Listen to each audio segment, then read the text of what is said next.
Good morning, everyone. Welcome to Byju's exam prep. First of all, tell me if I'm audible or not.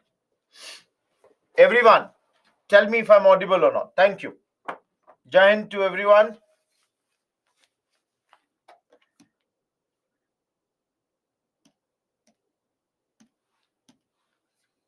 Good morning. I'm good. All good. Those who are wishing happy Teachers' Day, thanks a ton. Everyone, thank you.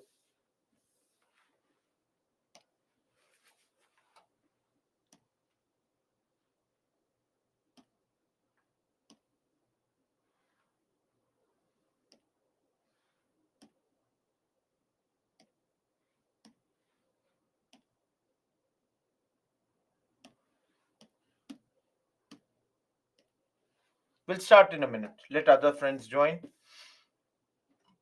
Everyone, again, those who are wishing me, thank you.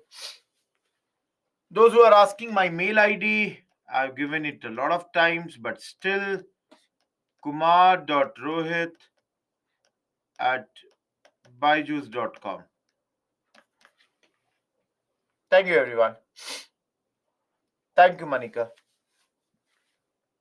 No, Nisarg, they will have to pay every time. No, Chandu. Thank you, Ritu. Thank you, Mohit. Everyone, I cannot take each and everyone's name, but everyone, those who are wishing Happy Teachers' Day, thanks a ton. And again, a warm good morning. Shyam, I'll not be able to correct the copies. So do put ieslive@byju's.com. Thank you, Siddharth. Ritik, it takes a lot of time. Then the time to teach reduces. That's the thing. Tulsi, those were interchangeable names. That's the thing. Ragni, I'll see that. Give me time till today. See, a lot of you are sending the, uh, your notes. So that is taking a lot of time, looking at everybody's notes. It takes some time. So give me some time. I'll reply to everyone. Mostly I've replied to everyone. If a few mails have been missed, by the end of the day, I'll reply that.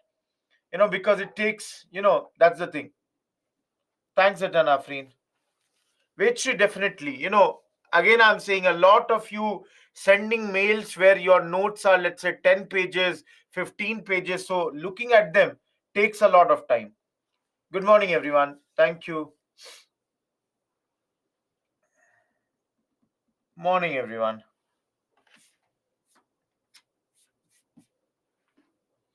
No, we'll be doing the same topic that we had started yesterday. Commercialization of agriculture. Everyone, if you remember, this was the, you know, last topic that we had started yesterday, isn't it? Those who are asking what is alienable, Nisarg, something which belongs to me tomorrow may not belong to me. That is, it is taken by the British government. Now, all of you, do you remember the factors of commercialization of agriculture? All of you, what are the factors? Tell me, what are the factors of commercialization of agriculture? Nisarg, I hope that doubt is clear. Bishwajit, that will always happen. Good industrial revolution, communication, demand for cash crops, the world trade, of course, the better road, cheap labor in India, etc. etc. Done, guys. Now, two things are left here. One is, all of you, impact of commercialization. Rather, I should not write there. Give me 1 second.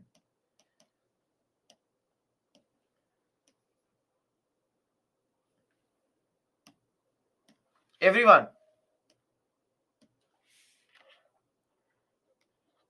impacts of commercialization of agriculture. Whenever the word impact comes, all of you understand there will be positive impacts there will be negative impacts. Now, start with positive. All of you, in your opinion, what can be the positive impacts of commercialization of agriculture? Okay, people are saying linkage to world market. Some people are saying more income, that means higher profits. That is, you know, third, some people are saying better infrastructure. Sangram, if there is higher profit, definitely better living standards. Purva, you cannot say that. Those who are saying reduced unemployment, how can be reduced unemployment be a point? Think about this.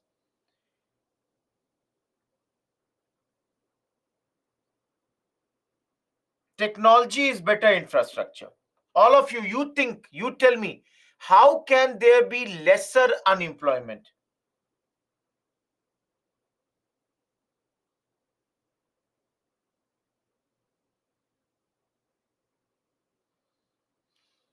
Okay, all of you, you tell me now.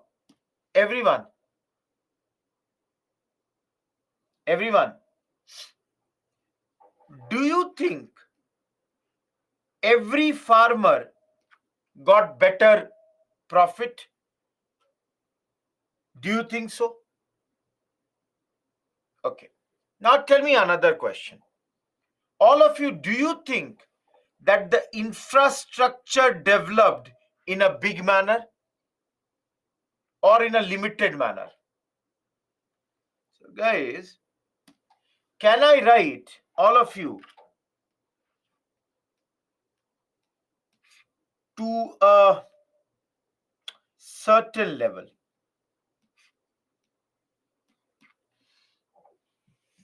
If there was higher profits, then this also only was for the rich peasants. Everyone, will you admit it or not? If there is more profit, it helped only the rich, bigger farmers. Now, think about negative factors. Thank you, Pradeep. Everyone, think about the negative factors. Okay, I'll take one. Degradation of land, that is, fertility of the soil went down. Mohan, I'll take your also. Exploitation of peasants. I'll take higher loan indebtedness, that is, the people are taking higher loans. Yes, I can take regional disparity. Sandeep, that's point number one. I'll take this also. Shortage of food crops, which ultimately leads to situations like famine. Everyone,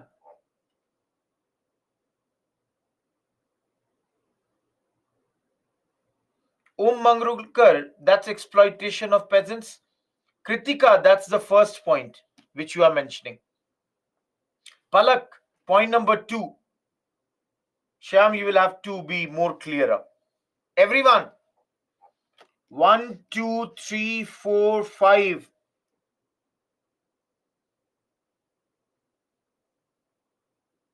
Tejas, that's your point number 5. Sandeep, how can you say that? Nancy, again, not very clear. Satyam, you cannot be that specific. Of course, we are putting point number 2 for you only. Zeba, that's the big point. We know that thing. Mohan, your point is point number 3. Harshita, clarify. Everyone, one more point is there. But then that point we will study when we are doing the Deccan peasant revolt. As Shiva, we already said only rich peasants have got this thing.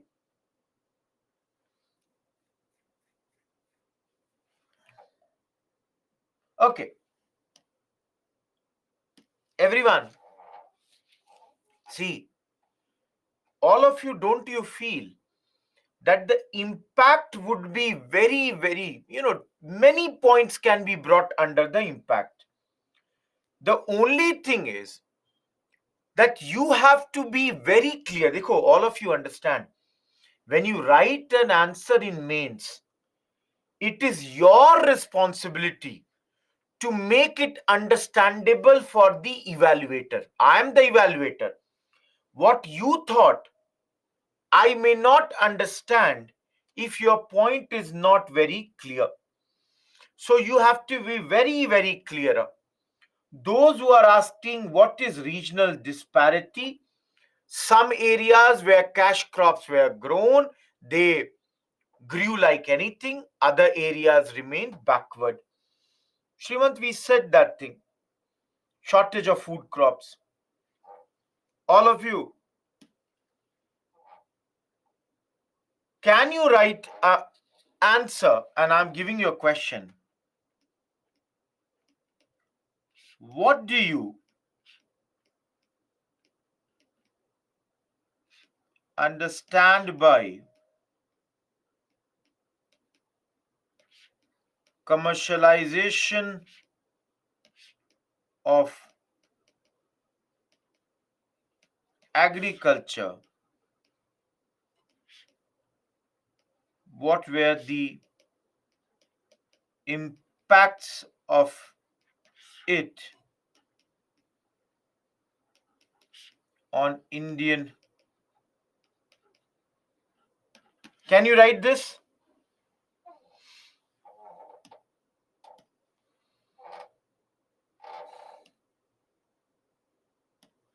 And I would say, as a conclusion of this particular question, always remember, in the conclusion of such a question, we would write that overall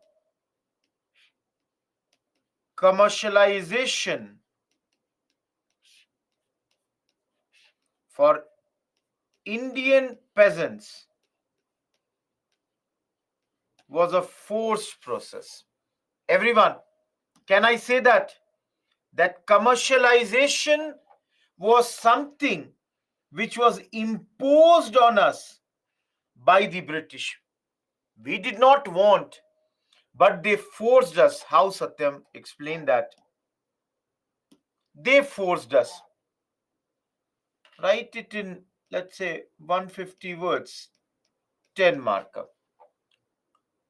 Now, some of you are asking, Rajesh is asking that, sir,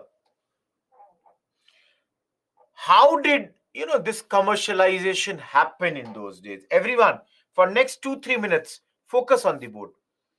I'll give you one example. Let's say I'm a farmer. So what would happen is that initially the Britishers, they would offer me what do you call that, advanced money. So advanced, I should not write D, advance payment. Just a second.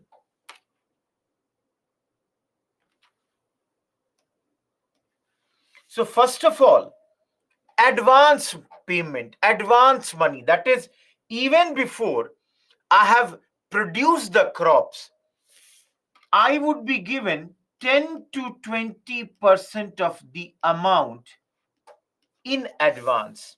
Everyone, do you understand this? At the very beginning. Now, please understand why this amount.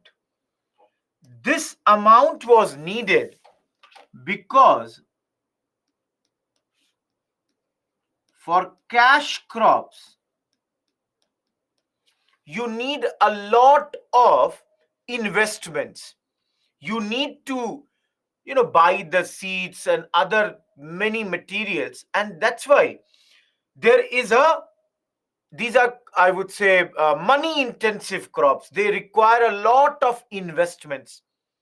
So the British planters would give advance payment for these cash crops.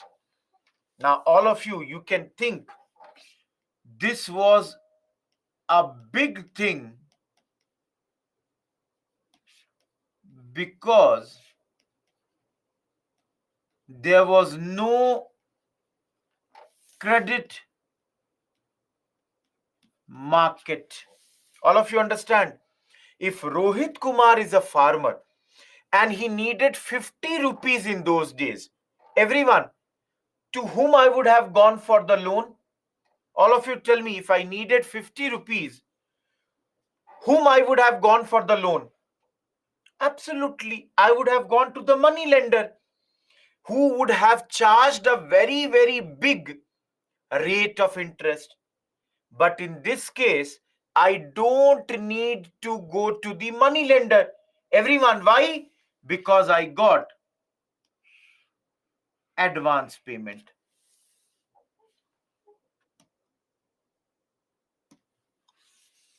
Prepayment. But then, understand, guys, planters also would want something for themselves. So they would take land on lease. Do you understand lease? All of you, do you understand this word lease? Everybody understands this? Good. Dekho, why this is done? Basically, let's say Rohit Kumar this time is a planter and he wants to grow chai, tea. Now, if you all have gone to the tea plantations, you would know that tea plants, they have a life of 40 to 45 years. Now, everyone, you tell me, planter started growing tea and after 5 years, he's thrown out of the land. So what will he do? So for that thing, the planters would take the land on lease for many, many years. So this agreement would be, this contract would be done with the peasant and of course local authorities. Now, guys, Prasad is asking that, sir, why can't we grow tea, coffee on our own? Why do we need planters? Now, everyone, those who have this query, think the cash crops, they require a lot of intensive care and they require a lot of technical know-how. That is, when to give it water, how much water, what type of climatic condition, what type of land. Not everybody can grow these plants. So invariably, you require the help of the outsiders. No, planter himself will not work on this land. Please understand, Rajesh. Planters themselves are not going to work on this land. Of course, they will oversee. But then, please understand, hiring of landless laborers would be done. For example, I'm giving you one example, Darjeeling. Assam, tea had to be grown. So people from Jharkhand, Bihar, Odisha, they were brought to Darjeeling. Why? Because, guys, they are usually landless laborers. They don't have land of their own. These people, they are paid very, very low wages, very small salaries were paid to them, and invariably their condition would be very, very inhuman in those days. Everyone, am I clear with this process of commercialization? Give payments in the advance, take the land on lease, cash crops, why these outsiders are required, how this hiring of landless laborers would be done. Yes, Zeba. For everyone, those who came late, this was the first slide of the day. Even now, some people are joining. This is the first slide. Land on leases, you have taken it on loan, Bishwajit, for a very long period of time. You can have any conclusion, Kishan. I gave you one. I cannot repeat the whole thing. For last 20 minutes, I am doing the same thing. You cannot expect me to repeat everything. Sorry, that's not going to happen, guys. Just somebody who has come late, please, the recorded lessons would be there. Please look into that. Advance payment, prepayments are done even before the crops are given. They are, some money is given to the farmers. Bhavna.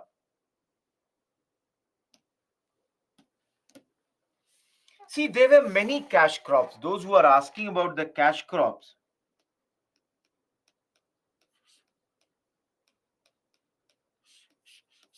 many cash crops. For example, how many of you have heard about planters, Dikshit? Opium. Everyone, last week I told you opium. Yes, opium is a type of intoxicant, plus at times also used as a drug to reduce the pain. So, guys, just giving you one opium example. You know why these British, they used to import tea from China, but could not pay for it. Guys, they were bringing tea from China but could not pay, and that is why so started to sell opium to Chinese. Now, everyone, I told you opium is an intoxicant. All of you, opium is a addictive drug, and for British it was highly profitable. No, please understand, guys, some people are asking, did the British introduce opium in India? No. Opium was grown in India in small quantities earlier also. Because I told you guys, this is also a drug, that is, it is also used for medicinal purposes. It was used for medicinal purposes. Getting my point? So,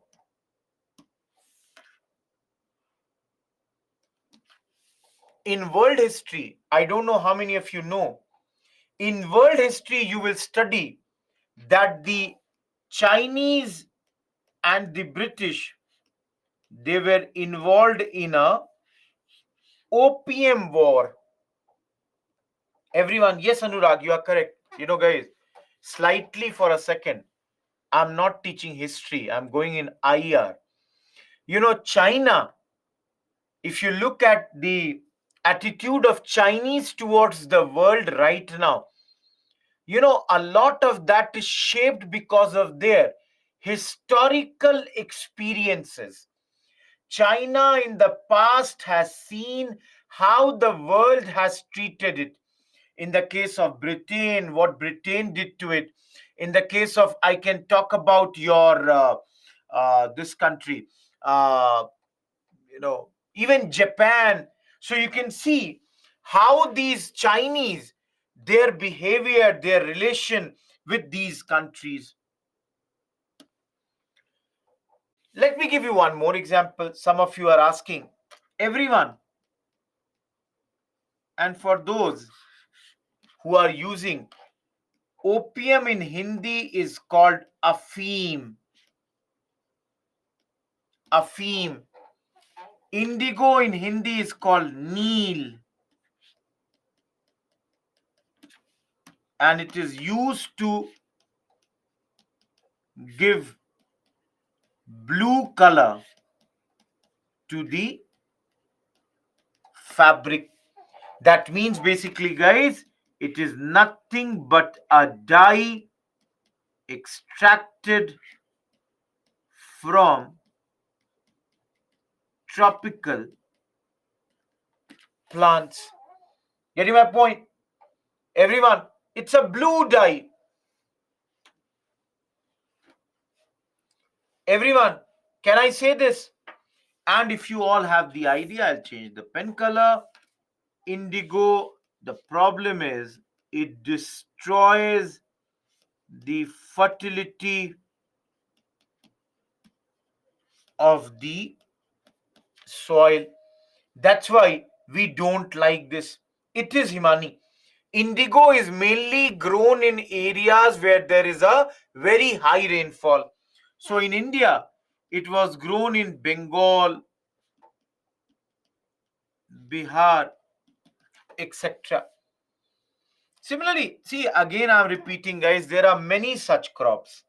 For example, there is cotton, there is pepper, you had sugar cane, you had jute. Everyone, so many crops. Bhavna, opium is mainly grown in Malwa, UP belt, Western UP, and all this. In those areas, opium is grown. But now, whatever opium is grown in India, it is grown under the custody of the governments. Government give permission, and that much opium would be grown. It would be sold to the government only, mainly for the medicinal purposes. Kishan, we will study that. We will study that later. Everyone, are the examples of cash crops clear?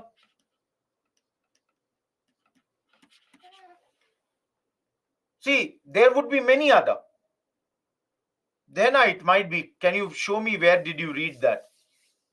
Himani, again I am saying, opium today, if Rohit Kumar wants to grow opium, I need to take permission from the government of India. Whatever I grow, I should sell it to the government of India only. Otherwise, it is illegal. Am I clear? Everyone? Yes, Priyanka. All of you. See, everyone. Hayat, it destroys. Just understand that one. Don't get into the technicality. My request to you people will be, each one of you, if you have the time, for every one of you, my suggestion to you would be that in class 8 NCRT, I'm forgetting the chapter number. Guys, I don't exactly remember which chapter, maybe chapter number 3. This topic, commercialization of agriculture, has been discussed in a very good manner. Either read it from the book, it is hardly 12-13 pages, or the NCRT discussion that I have done, you can listen to that also. Please understand, class 8th NCRT, mostly chapter 3 that I remember. If you want to read it, and many people are saying it is chapter 3 only, please read it from there.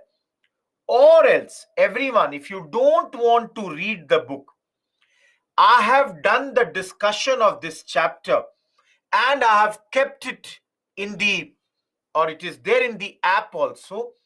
Please listen to that. Srimant, who says NCRT are not required? No, Tulsi.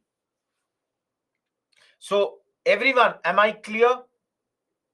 And if you don't get the NCRT on the app, by chance, if you are not able to find it, please write the mail to me. I will send you the complete address where you will get that chapter. Please do that. Okay?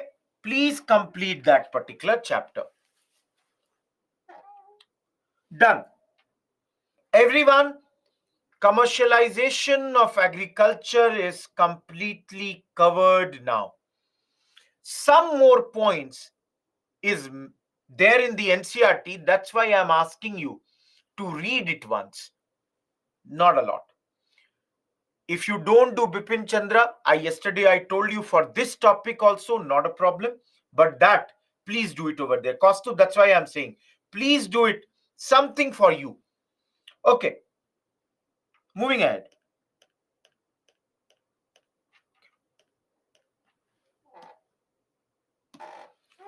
Our next topic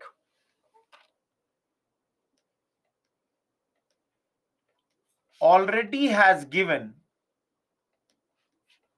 a question in mains 2022. So everyone, do you think there can be a question again on famine this year? Last year a question has already come.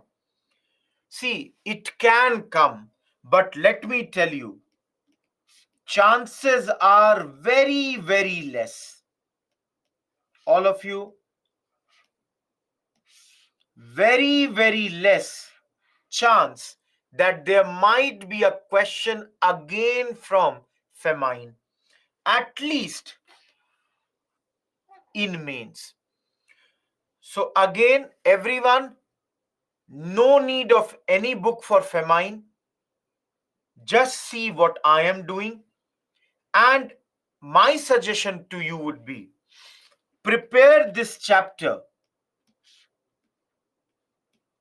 and very only 5-6 points will be there, more from the prelims perspective now. Everyone, am I clear? Famine, am I clear with famine?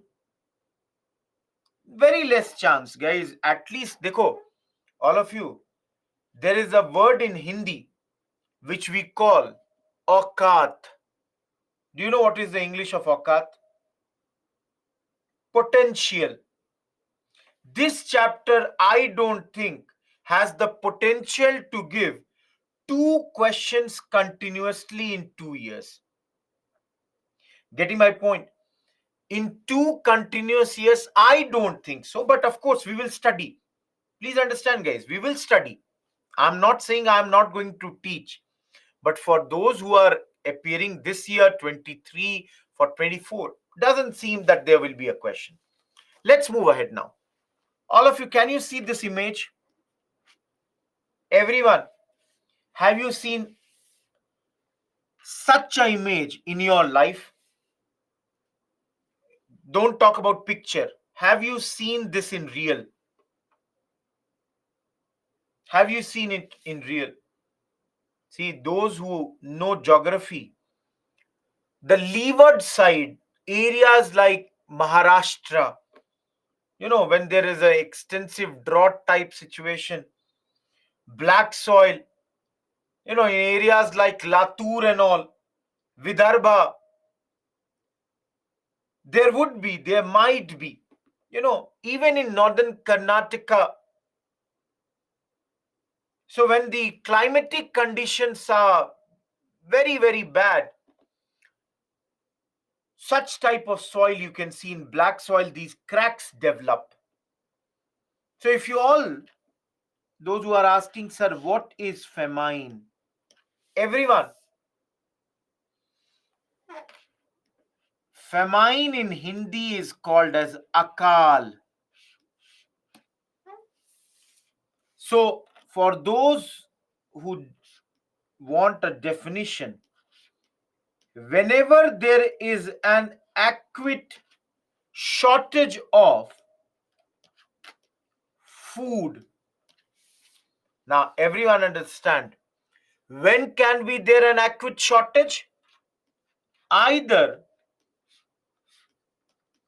because of natural factors or because of man-made reasons. Now understand, guys. What is natural? Let's say monsoon failed, and for a continuous long period of time there was no rainfall. Thank you, Gaurav. Man-made reasons, guys. Let's say there is a war. All of you. So either because of the climatic factors or because of this situations like war. Everyone, Africa. Take example of Africa, na? Somalia. Take example of Western Asia, Yemen. These countries, they face famine-like situation because of war.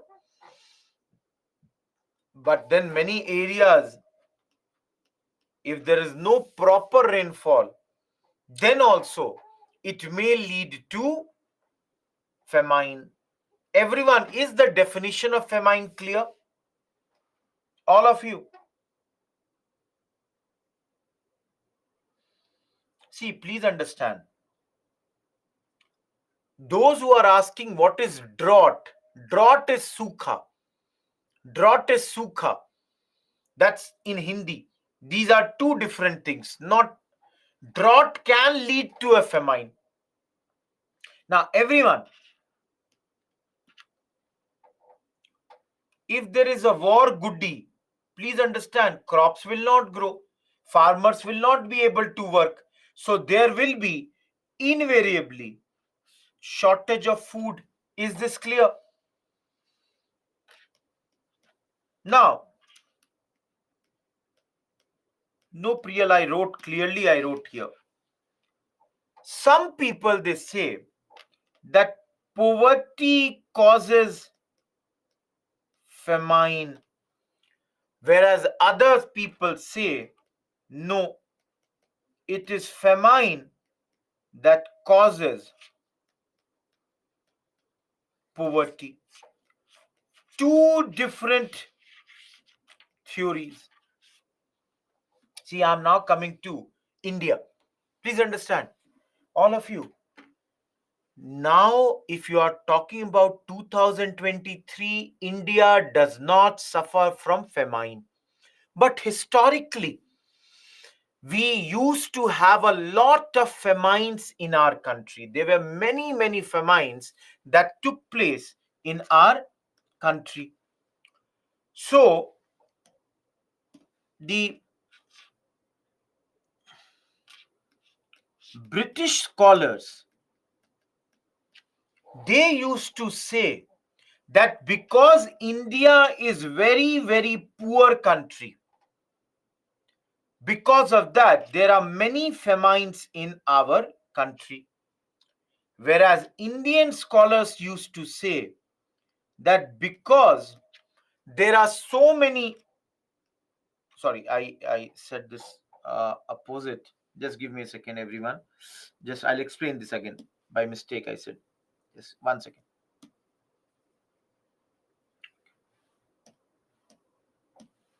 Sorry.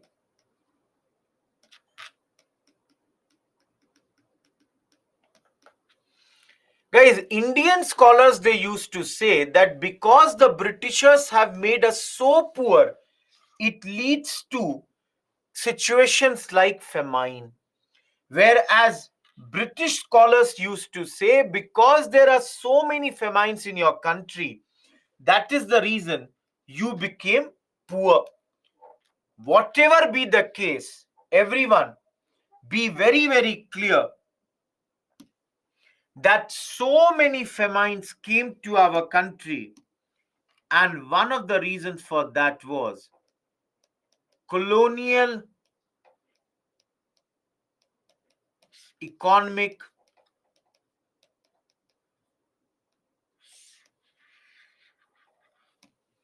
the colonial policies, they were to very big extent responsible that in India there were many, many famines in those days. I'm taking one extra slide, everyone, and in this slide we will be able to do famine.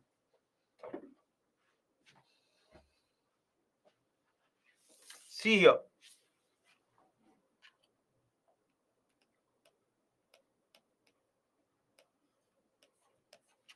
East India Company ruled for many years.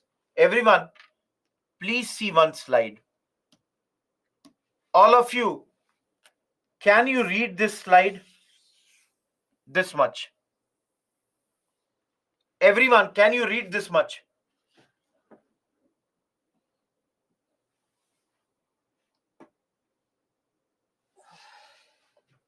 Everyone, can you read this?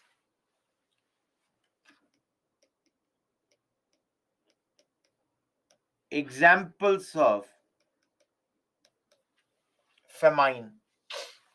Can you remember all this? All of you, can you remember all these? Can you remember all these? See, you might be, but I would say, why do you need this? Let's remember one. Let's remember one which is very, very important. And I will remember this one. I'm going back. 1769, 70, Bengal, one third of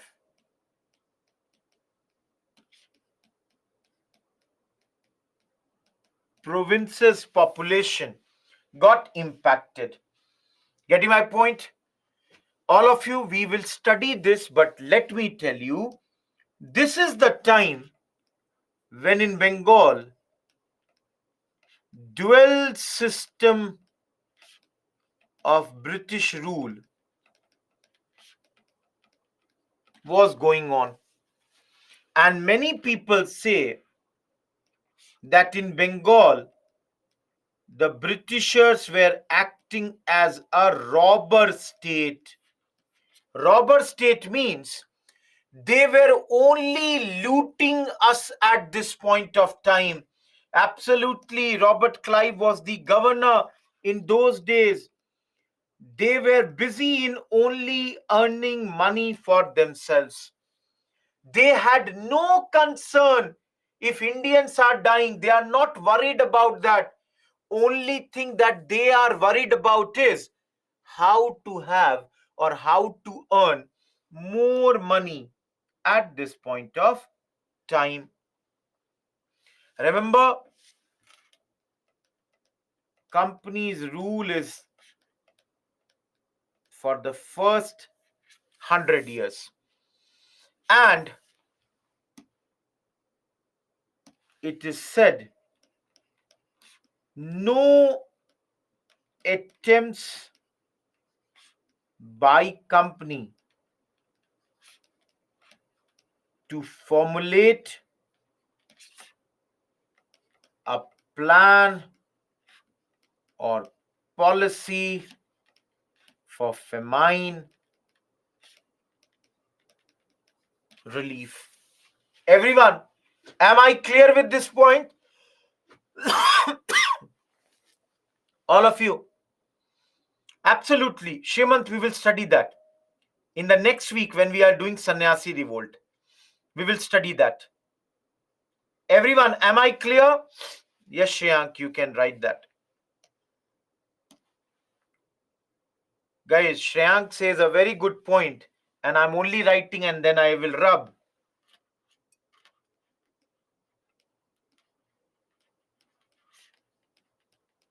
Robert Clive acted as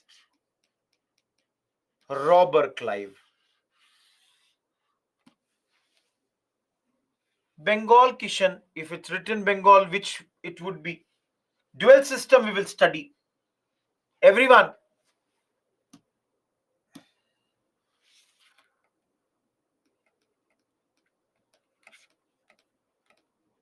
Then came Queen's rule.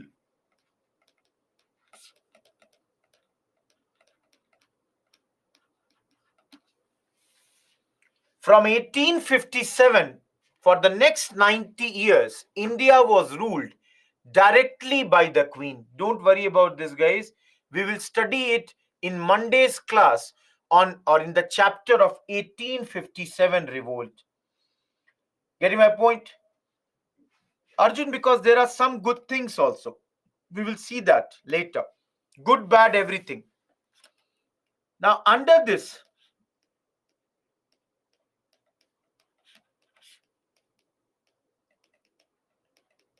famine in Delhi and Agra. And the first committee, Colonel Beard Smith report came on this.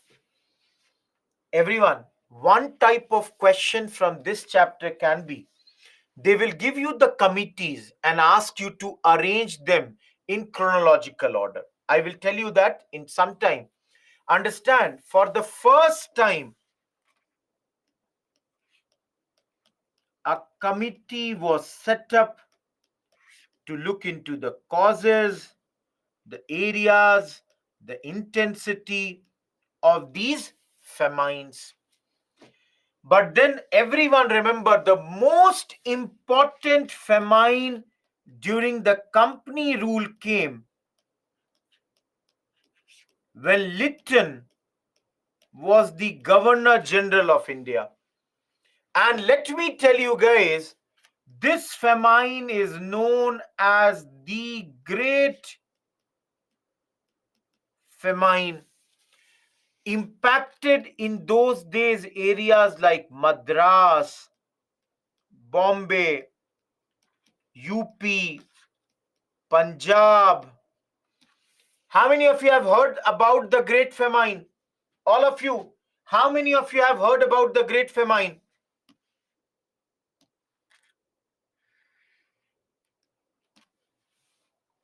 For those who have not heard, let me give you some numbers. Everyone, have you heard this name? All of you heard this name? R.C. Dutt? He says, all of you see this,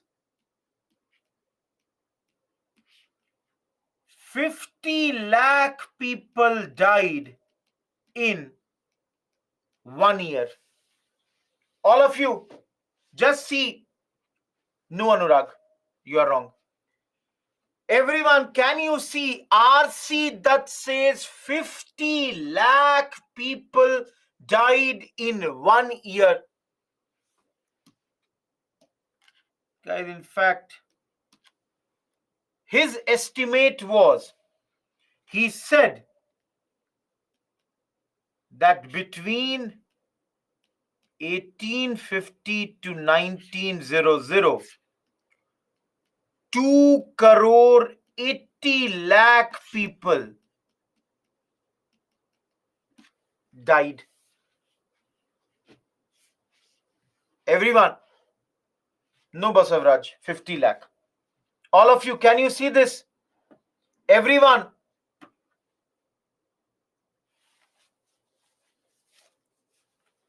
no, this number is not too big. Please understand, guys, because of this many casualties, let me tell you, if you all have studied or not studied, I can tell you guys, one of the reasons our population never grew in a big manner in those days was our people would die because of this.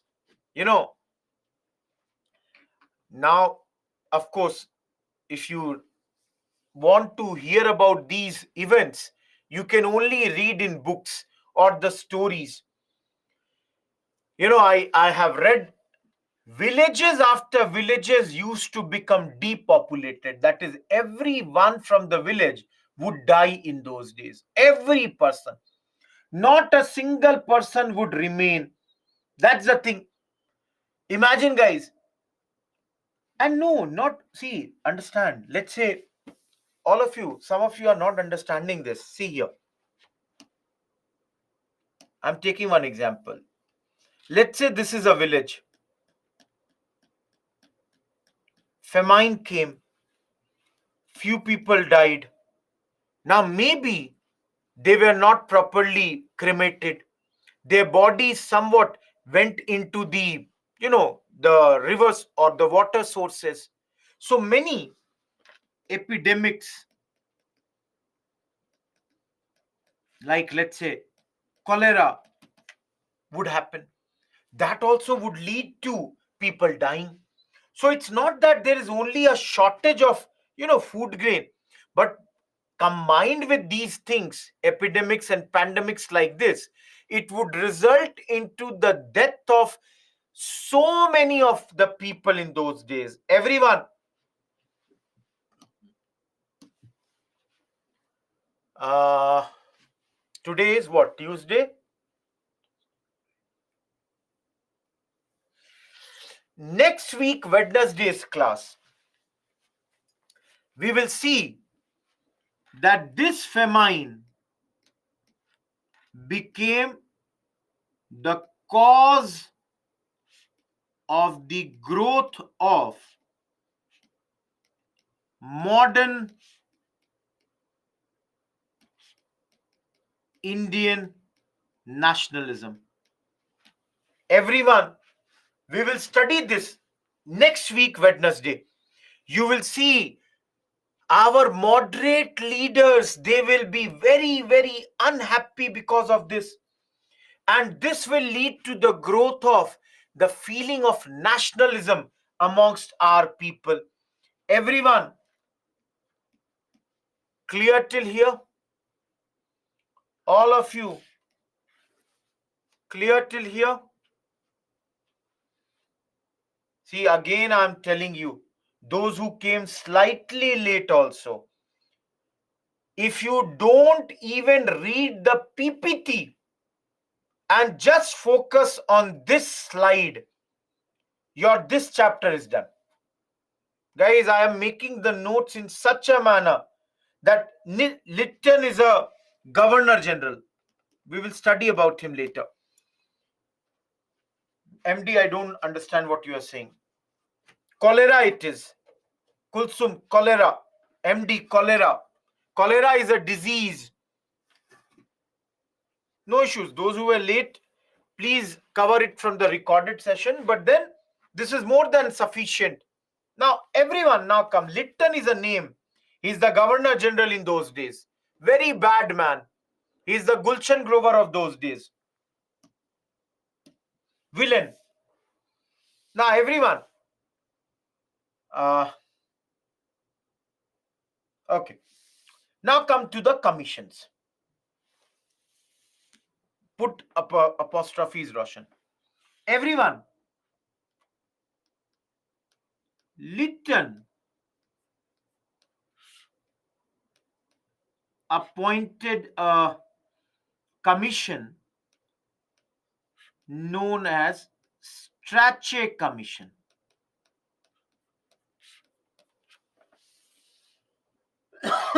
I'm sorry. Lytton appointed this commission, and the work of this was to formulate general principles and suggest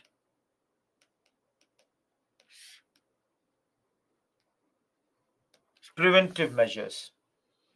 Everyone, a commission is appointed, and this commission has been asked that please give us suggestions that how can we avoid famine, what can be done. Now everyone, think about this. Don't you think if there will be a commission, they will make a very hefty document? They will say we should do this, we should do that, we should do this also. This way famine will not come. They would try to give a lot of recommendations. So if you see here,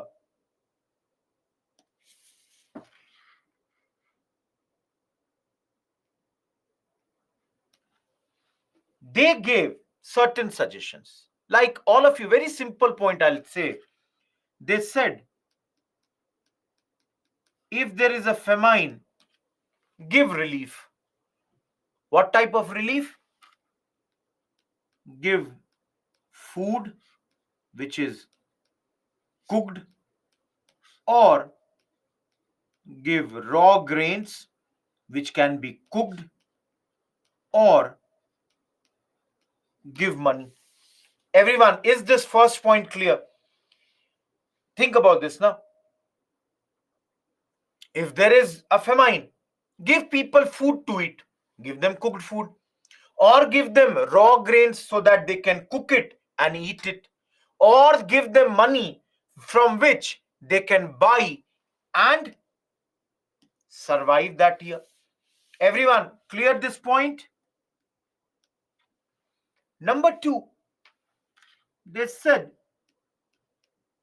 it is duty of the state to provide relief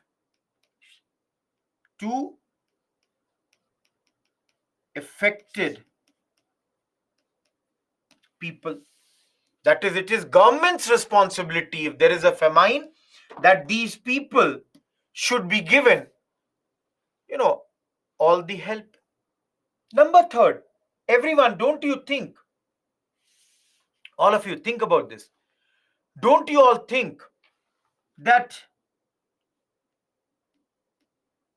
there might be corruption when money is involved?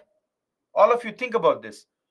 Don't you think there might be corruptions when there is money involved? So they suggested that supply of food should be carefully washed. That is, we should nigrani rakhiyega. Keep an eye on how this food is being supplied. And invariably, for the supply of food, private players should be trusted. Along with this, all of you, export of food grains should be prohibited.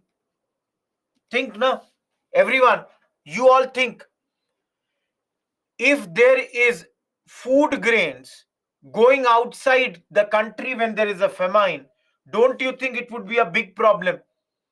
So they suggested that there should be no export of food grains at this point. Now, all of you tell me, in order to do this, do you think money will be involved? So,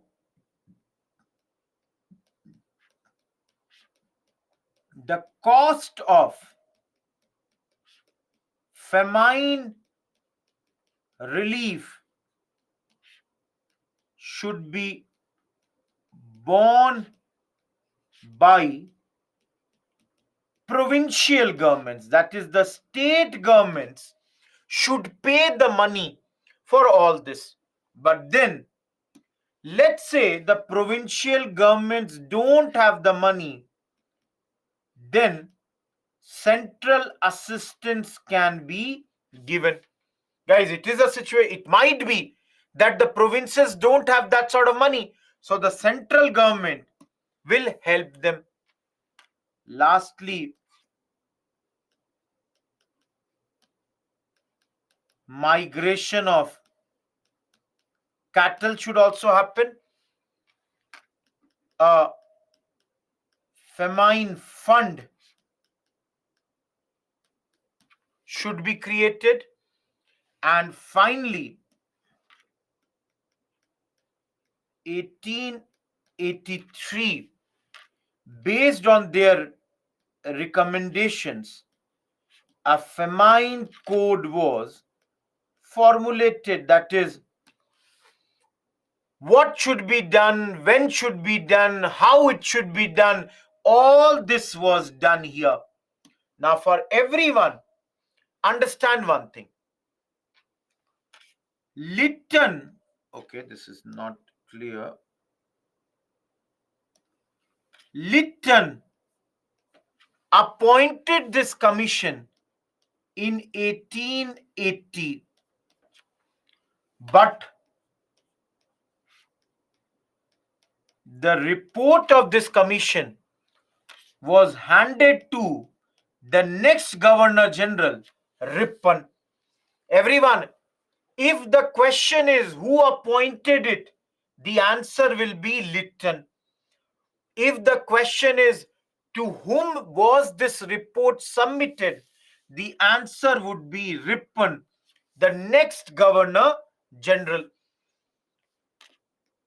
Guys, under this famine code, the duties of all concerned was mentioned. Everyone, is Strachey Commission clear? Bond means paid. Those who are asking why migration of cattle, all of you understand. Guys, if cattle will not survive this year, do you think next year I will survive? But I need the cattle to work in the field. Who will work for me? I need my cattle. It cannot be that cattle is ignored. You know, how many of you have seen floods coming in your areas? All of you. Have you seen floods coming in your area? For those who know or for those who don't know. Guys, I come from North Bihar. And those who are the people of that area would know that in North Bihar, because of Kosi and, during the times of monsoon, almost every year, there is some flood, like Assam and all. So whenever this flood situation will come, the people, most of the times you will see that the people, they would move towards the national highways.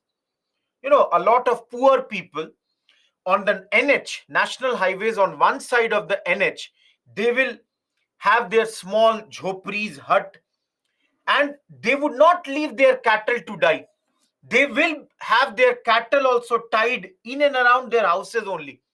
Because bhai, after this flood subsides, invariably, there will be the need of these cattle. You cannot leave them.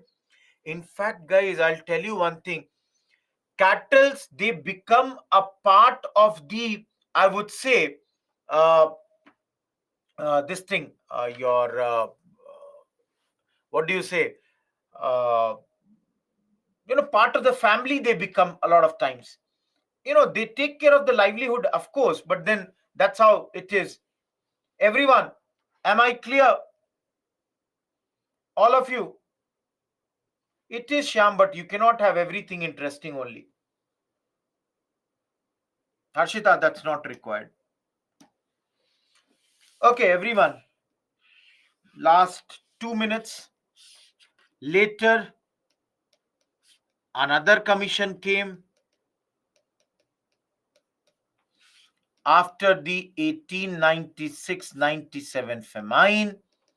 Almost similar suggestions they also gave. They did not give any new suggestions. And finally, Curzon, appointed under Anthony MacDonald, MacDonald Commission, the last commission. And this Curzon's committee, they talked about that let's appoint a famine commissioner in a province where relief operation was expected. That is, this person will be responsible of for all the, you know, work when there is a famine. They also talked about moral strategies. Basically, this means distribution of advances for purchase of seeds and cattle, etc. Everyone, done with the whole chapter on famine. He's a person not needed, Zeba. Who is he? Nobody will ask you. Okay, just give me a second. Everyone, Rashida, you cannot come now, ask this. This is famine chapter going on. I've already explained what to do from Bipin Chandra. Guys, if there is a question in prelims, one question can be order. So you can see here, if I take totally a different color of pen, one is here, Colonel Bates Smith report. Second is Strachey. Third is Leal. Fourth is MacDonald. You can focus on this order. The four, purchase of seeds and cattle, Priyanka. You can do that. Am I clear? All of you?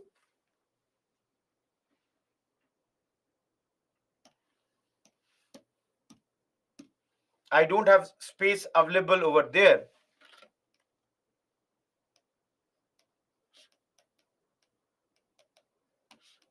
How many of you have heard about this?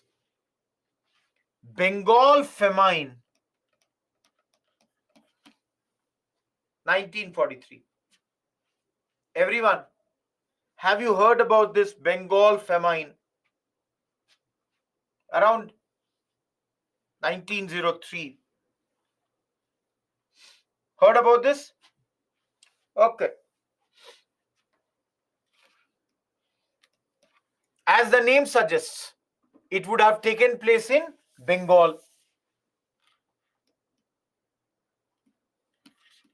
15 to 30 lakh people died. And guys, it is called a man-made famine. Why? Because at this moment, World War II was going on. And what happened is, most of the food was diverted for the needs of army. And the problem was further made very, very aggrieved because Churchill, the PM of Britain, did not look into this properly. Guys, it is said that, the mismanagement and deliberate profiteering did not help. If there is a famine, the government should have done what?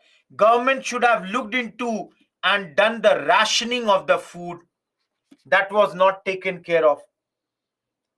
The government should have interfered in this. Government should have worked for this. Government could have stopped the black, kala bazari, black marketing could have been stopped. That did not take place.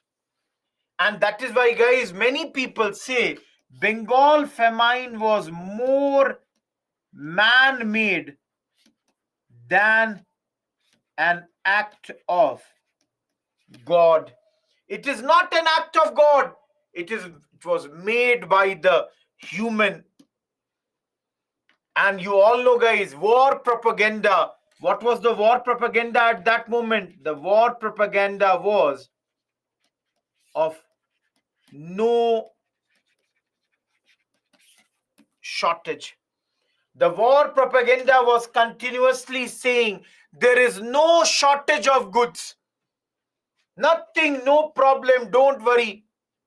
No, see, Raj, one of the problems of this famine was that import of food grains from Burma had stopped because, as I said now, World War II was going on.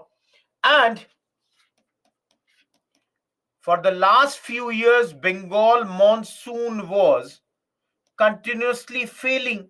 So all these were the factors which made Bengal famine very big famine. Areas like Dhaka, Nokhli, all these areas had got impacted in those days. Am I clear, everyone? Bengal famine, nobody will ask you more than this. Am I clear? Just give me 2 minutes. I'll just fill my bottle and I'll be back. Okay, just give me 2 minutes. I'll be back here. In the meantime, you can see this slide. Just go through this slide.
Yes, Afrin, there were many diseases. There is no doubt about that. There was many diseases in those days. The viceroy at this moment, Himani, was Lilithgo. Churchill is the name of the Prime Minister of Britain, Santosh. Yelgada, yes, more or less. Guys, Dhyana, war propaganda is when there is a war. For example, Russia, Ukraine. Every day both the sides, they would be claiming that, this has happened, that has happened. So that keeps on happening. So they would say that, see, we are winning the war, nothing, no problems. So that keeps on happening, propaganda to boost the morale of your people.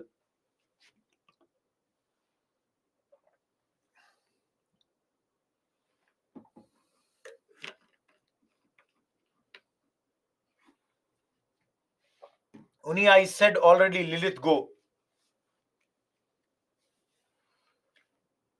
Mismanagement, if there is a shortage, Kritika, you will manage the things in a better manner. That was not done here. Everyone,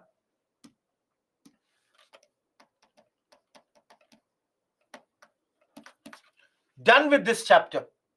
Venkatesh, war is going on.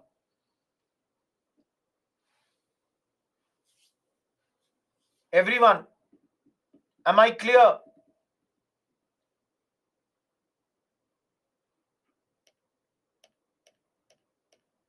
Guys, if there will be a area, I'll give you Subramanya. Let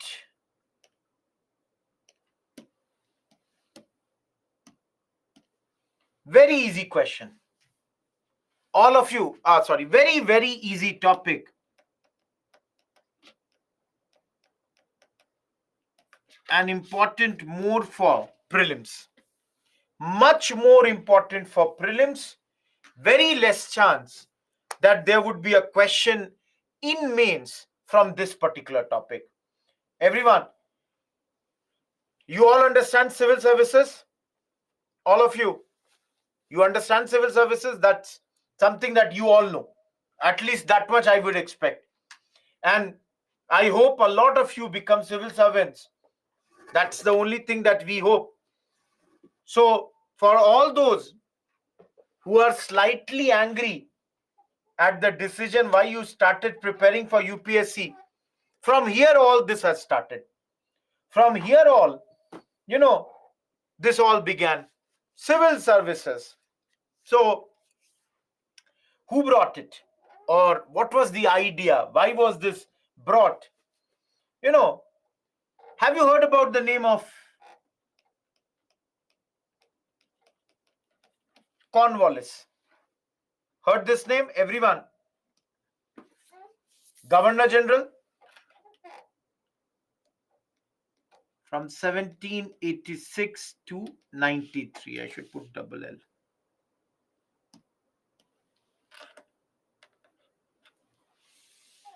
Yesterday we heard about him, na? Lord Cornwallis brought the permanent settlement. Same man.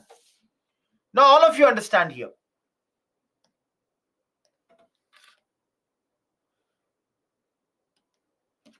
Cornwallis brought civil services because when he was in India, he was very much perturbed because of the corruption that was going on.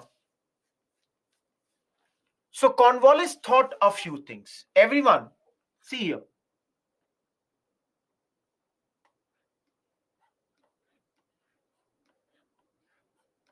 To check this corruption that was going on, Cornwallis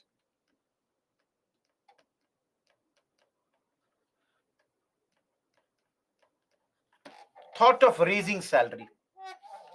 Everyone, Cornwallis thought that if I pay a very handsome salary to the people, people will not do corruption.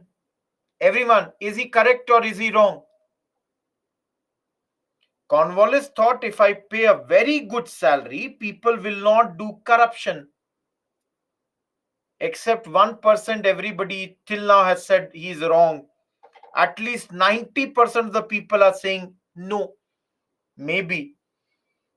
Some people are saying to some extent. Unfortunately, guys, in spite of getting very handsome salaries, and at times the people who are more rich, the hunger to become much more richer leads them to do a lot of corruption. Number two, he said, he debarred,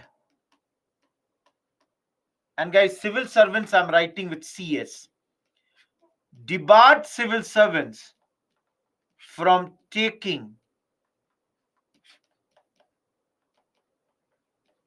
presents. All of you, please understand, he debarred the people. He said, no, don't take bribe. For example, uh,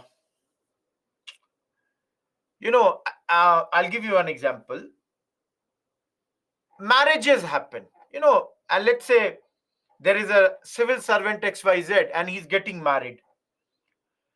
So somebody gave him a very big item of jewelry. All of you, do you think that that jewelry would have been given to him by an unknown person because he loved the civil servant, or he loved the position of the civil servant?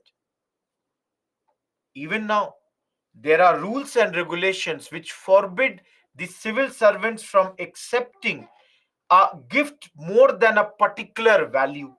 So debarred means he stopped. He said very clearly that don't take presents, I'm sorry, gifts. You should not take. Third, no private trade. Everyone, EIC civil servants were said that you will only work for the company. You are not going to do any private trade. And lastly, he said promotion will only be through seniority. That is, after a point, after a particular time frame, you would be promoted and you would be made civil servants. Everyone, am I clear with this? This slide. Now, for those, thank you, Kavna. For those who are saying, yeah, Lagada, everyone, he only famously said, every native of Hindustan is, all of you, can you see? Everyone, can you see this? Basically, it is, he debarred Indians from high posts. All of you understand? We Indians were debarred from all those jobs which were paying 500 pounds per annum. Everyone, don't you see this is a prejudice? Even before knowing us, he has made up his mind that we Indians are corrupt fellows. And that's why the Charter Act of 1893, sorry, 1793, guys, sorry, just 1 second.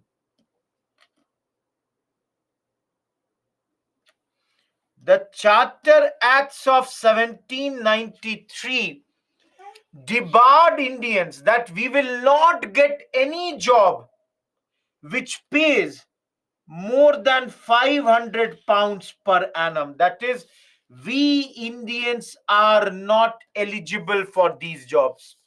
Now understand, guys, this was coming from 2-3 angles. Number one, all of you, will you admit that this is a very good salary? Everyone, will you admit that this is a very good salary? Subramania, debarred. Everyone. So All of you, tell me, can I say that there was a very, very high competition amongst Europeans for this? All of you, tell me. CS, Chishti, Civil Services, and CA is Charter Act. Everyone, can I say this? All of you, can I say this point? That there is a very high competition. Europeans want to become civil servants. So if Europeans want to become civil servant, why to give this to Indians? Number two, all of you, this line, every native of Hindustan is corrupt, shows that they thought that Indians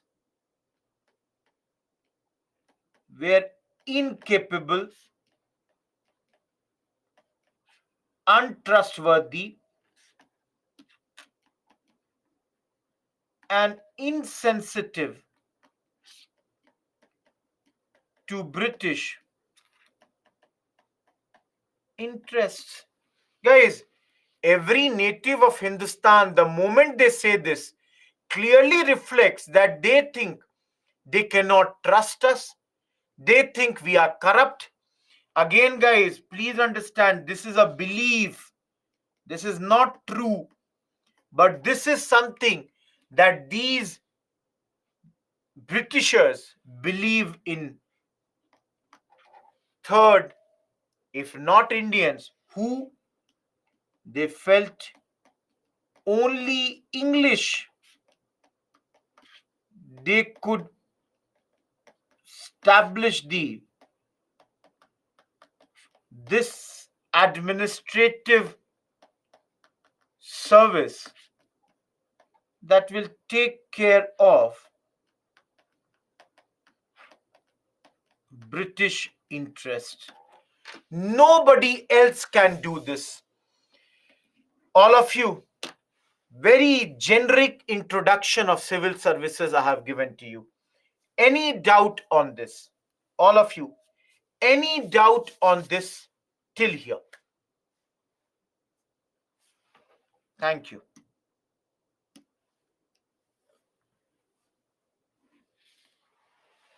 Only if you are in, can you do private trade?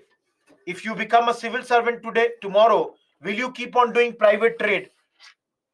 Tell me. That is only the British. Pranshi, when I say English, only the British. Kunal, tell me one point. I cannot repeat the whole. Please understand. Chitturi, I said to manage the British interest in India. That's the thing. Next point I am writing already has come in UPSC exam. So, please understand. Prelims, already this has come. Now, everyone, tell me. You all tell me. If you are a British person in those days and you are coming to work in India as a civil servant, will you require any training? Do you require training if you are coming to India to do the work for civil services? You require? You would. So, a Fort William College was established. Established by whom? Governor General Wellesley. Governor General Wellesley established a Fort William College. The purpose of this was train civil servants. But then, guys, it was closed and moved to London. Because, guys, the British East India Company said that why do you require a college in India to train the civil servants? ultimately these civil servants are coming from London. So train them over there. So by 1806, this college, which was started by Wellesley, was stopped. Everyone, first of all, this college established. Now understand.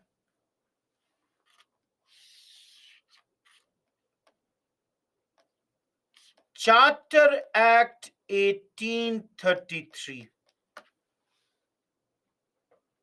This charter tried to open the civil services for Indians. Charter Act of 1833. They said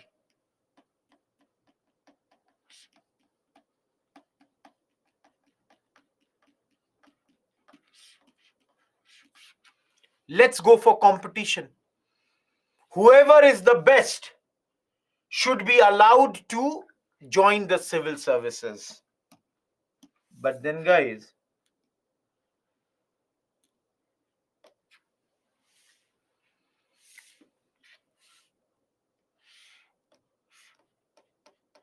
this was not accepted. Now, all of you, why was it not accepted?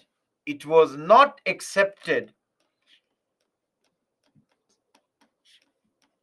because court of directors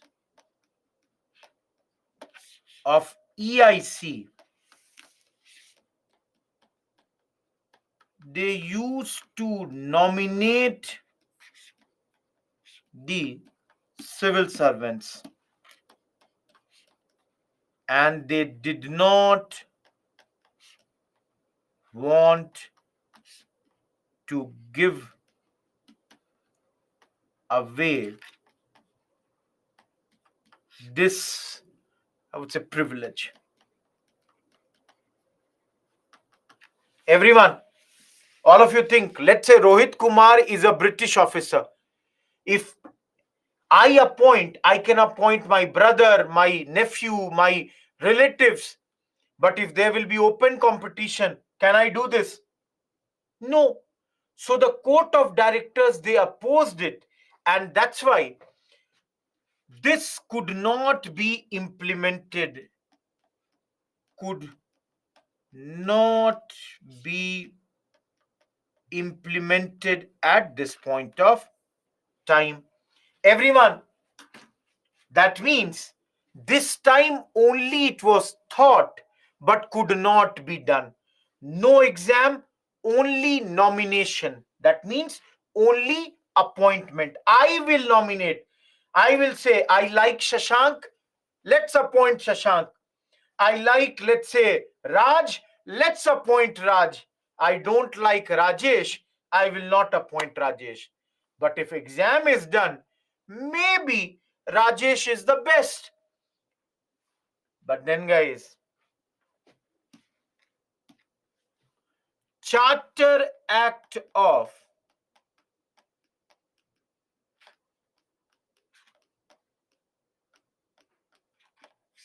1853. See, today only we will study all the Charter Acts. Have patience.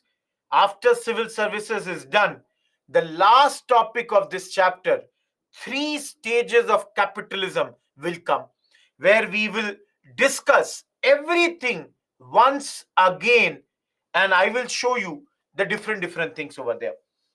All of you, which committee was appointed here? Everyone, do you know which committee?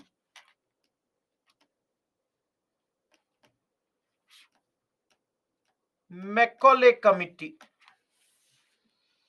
Macaulay Committee, they removed appointment of civil servant by nomination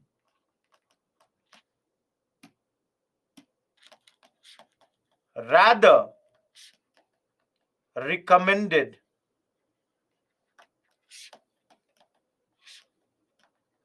open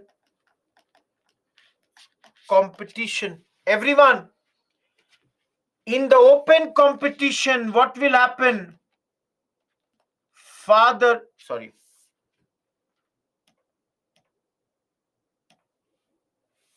uh, fittest, you know, one who is the fittest, that is one who is the best, will be recommended to civil servant. One who is the best out of all the people will be appointed as a civil servant at this point of time. So guys, from here onwards,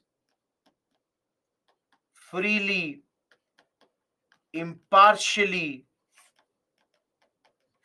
civil servants could be selected based on the exam. Everyone, any doubt in the left hand side portion? Fort William College, already asked, and the two charter acts, 33 and 53. Only one thing they are saying, that firstly the competition and later it was accepted. Fittest is Afreen. Exam is conducted. Whoever is the best will be elected. Roshan, just give me some minutes. I'll come to your point. Yeah, you can say Uni. You can say that. Guys, I'll give you a break. Give me 10 minutes. I'll give you a break. Yes, Zeba, this time it was accepted. And for those who are asking, see, Monday's class, you will study 1857 revolt. Okay? In Monday's class, you will study 1857 revolt, and there you will study that after 1857, there was GOI Act 1858 came. And that said that there will not be any discrimination with the Indians. But then they brought a law.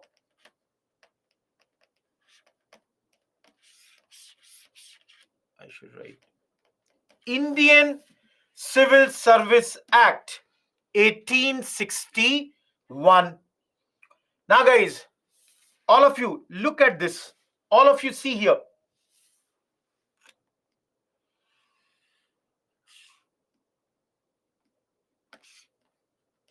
Exam only in England. Exam only in English. Syllabus. Classical learning of Greek and Latin, and age 23, 22, 21, 19.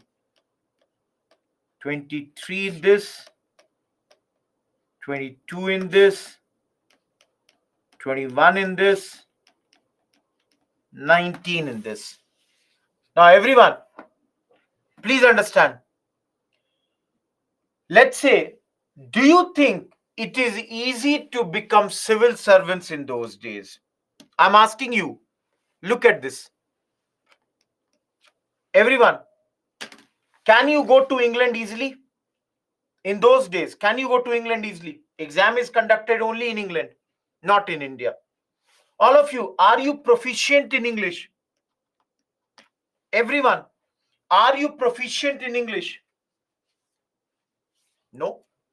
Guys, have you ever learnt Greek and Latin? All of you, had you ever learned Greek and Latin? Okay. And for those who are asking about this age, please understand. In 1859, 23 is the maximum age. That is, by 23, if you become a civil servant, good. Otherwise, your chances are over. And by the time 19 in 1878, Lytton was the Governor General.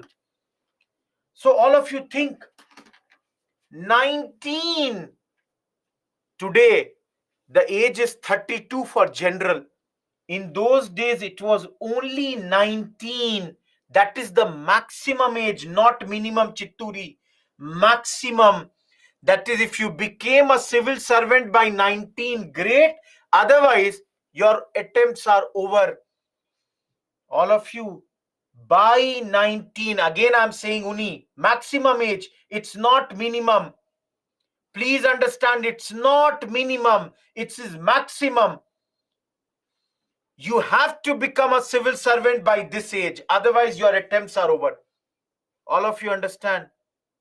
Do you think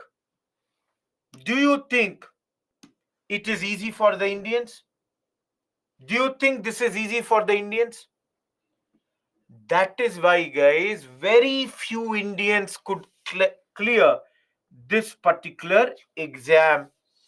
And the first Indian to clear this was Satyendranath Tagore. He cleared this in, I think, 1863.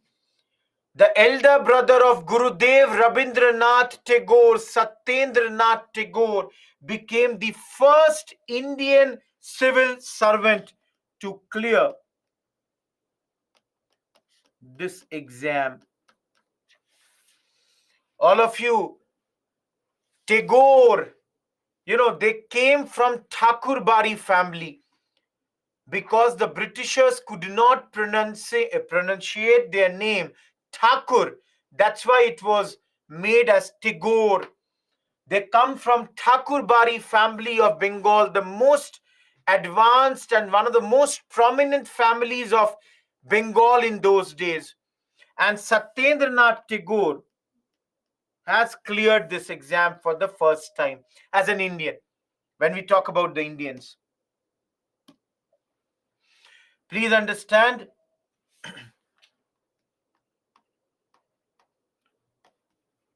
senior positions were known as covenanted and the junior positions were known as uncovenanted in those days. Astha, yes.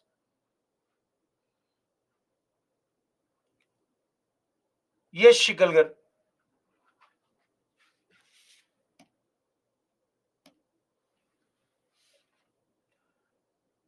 Guys, Lytton, I already told you, the bad man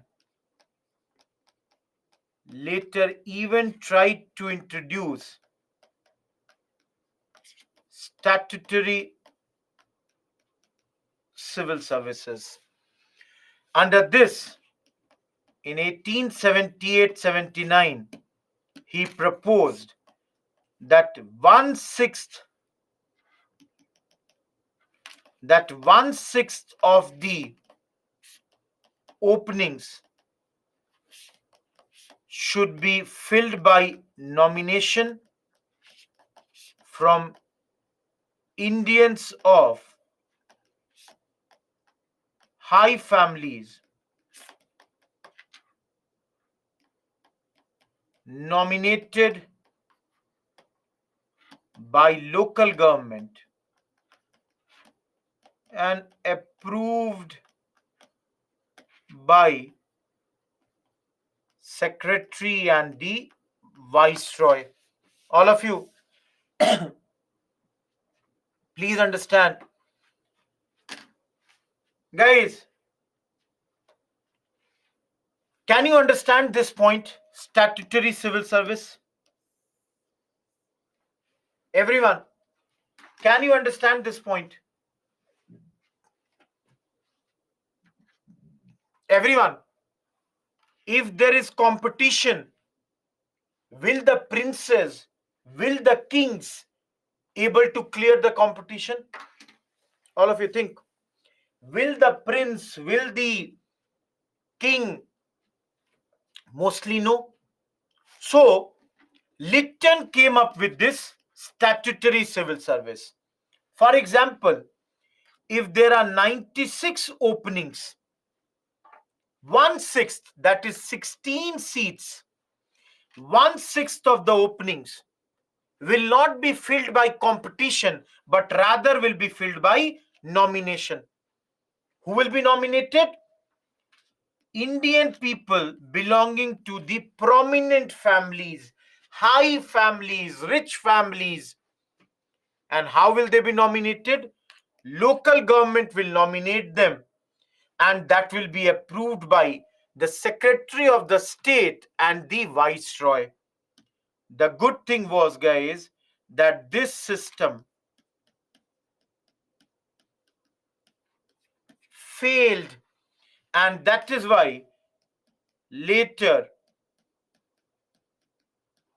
it was abolished. Everyone, is the statutory civil service clear now? No, Shreya. Is the statutory civil service clear now? Guys, don't get into, the qualifications. Please understand, guys, if you will go in the qualification, I've studied about the qualifications of those days. One of the qualification was, do you know how to ride a horse? Now imagine, everyone, in those days, riding horse was very, very important, because how would you travel from one place to another? You had to travel on horses. So that was also one of the qualifications. So different qualifications, don't get into that. Take a break. After the break,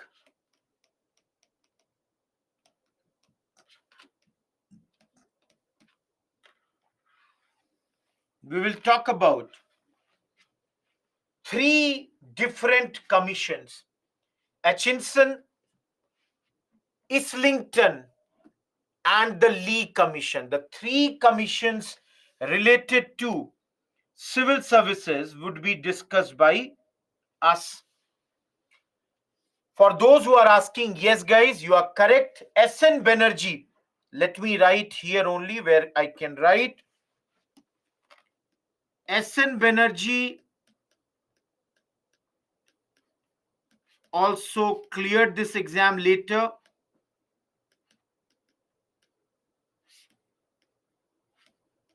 but was removed from job. Similarly, R.C. Dutt and many other people were clearing this exam or had cleared this exam around 1869. Subhash Chandra Bose cleared it in the 20th century. Please understand, guys, for Mohan, today is Teacher's Day and I should show you mercy. Rather, I should not give you a break today. Today, let me do the work that I do, teaching. That would be the mercy. Let me continue for 3.5 hours continuously. You know, guys, if it was in my hands, I would never give the break. But because you people half of the time are asking for the break, so I will definitely give it to you. The time is 7:50 till 8 p.m. You have the break. And for those who are, you know, uh, wishing me happy Teachers Day. Let's meet after the break. Let's come back after the break.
Thank you, Subramanian. It's not 8 p.m., it's 8 a.m. And hopefully I'm audible. Everyone,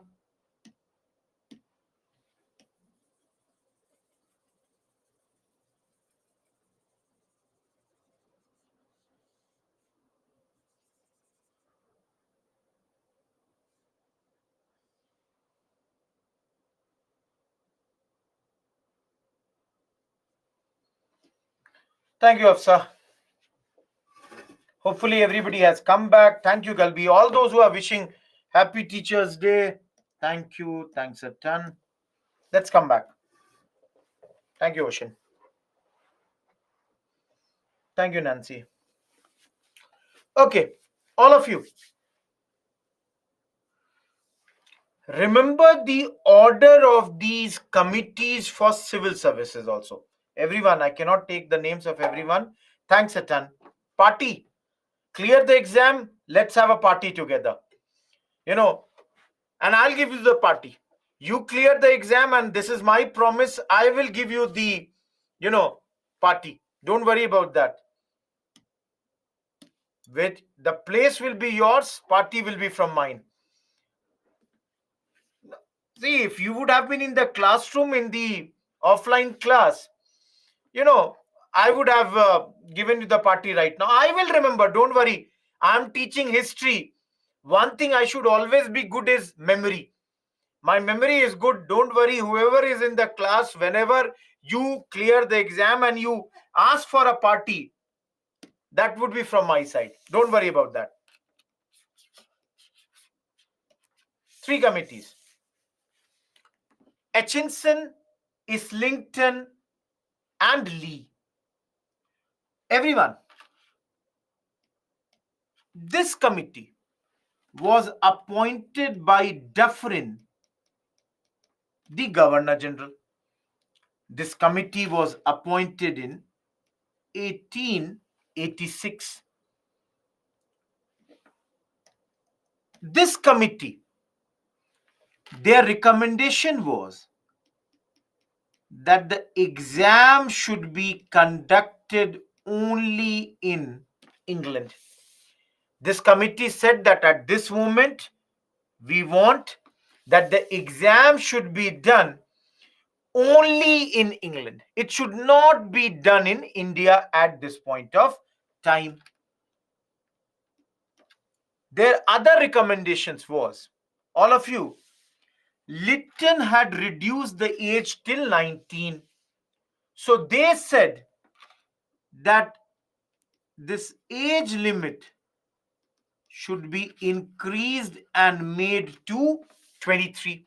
They said 19 is too less, make it 23.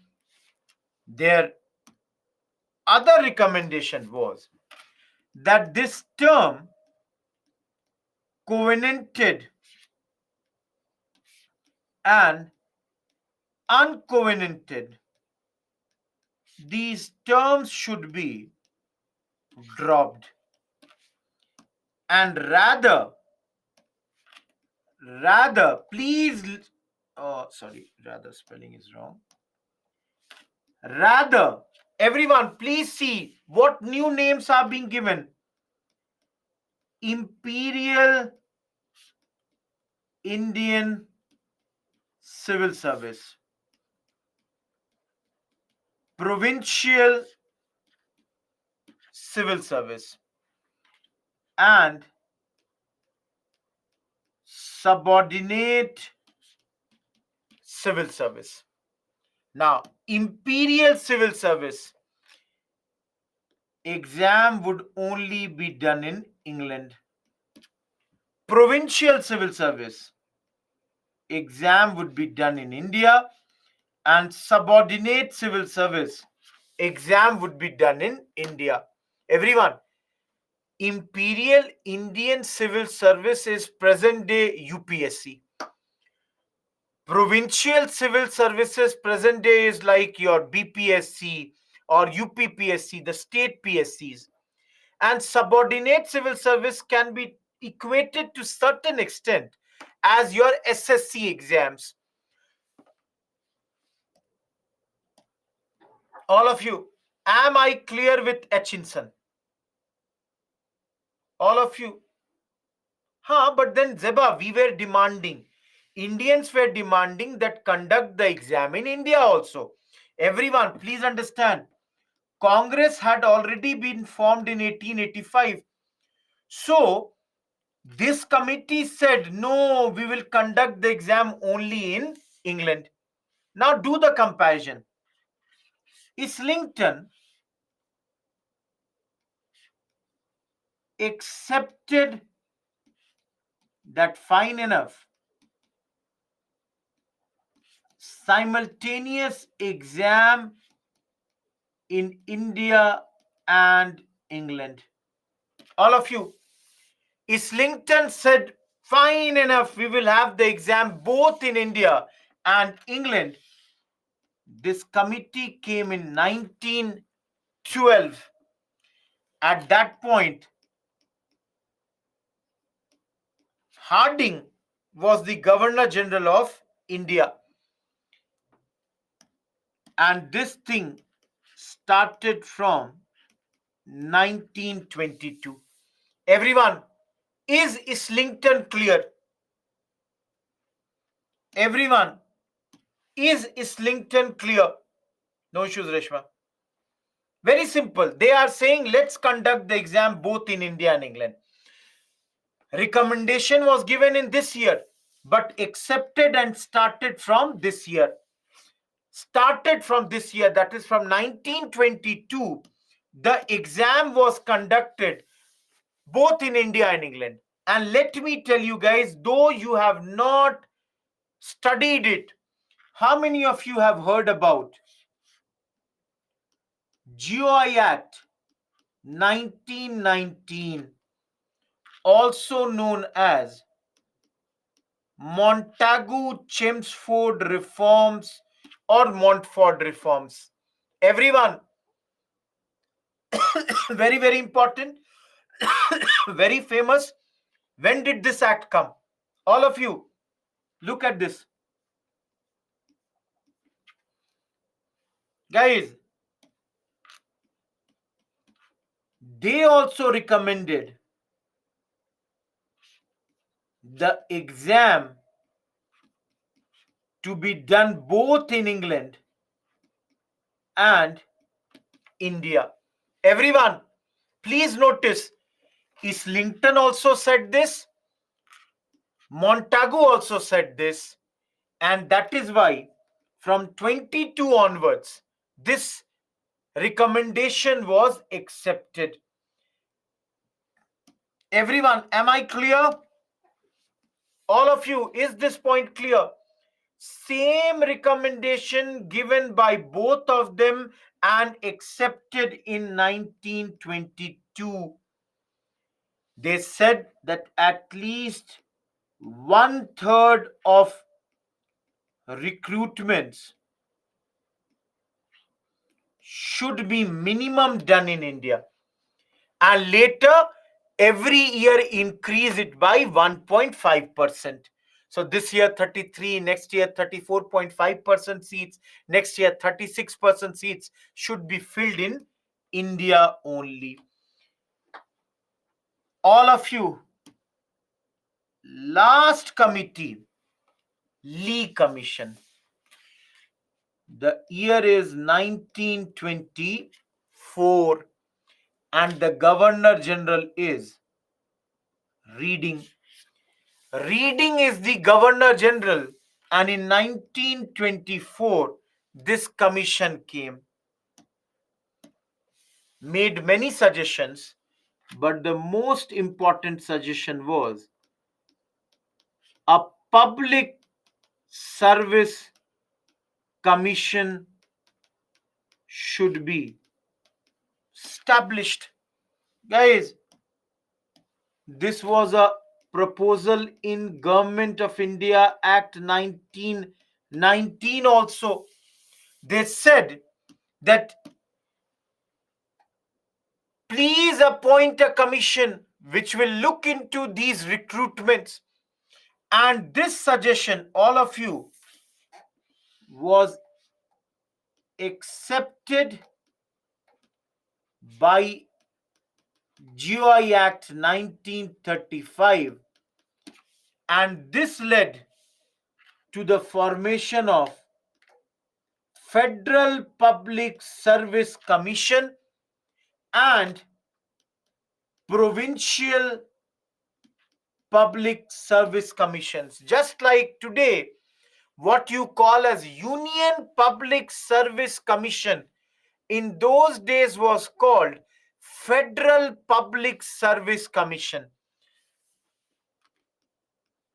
It was brought by the GOI Act 1935, even though the suggestion had been there by Lee Commission and by GOI Act 1935. Again, I'm saying, guys, a commission was recommended. Which commission? A public service commission. By Government of India Act 1919, by Government of India, by Lee Commission, and finally accepted and brought by this. Everyone, Yasmin, now am I clear? All of you, am I clear now?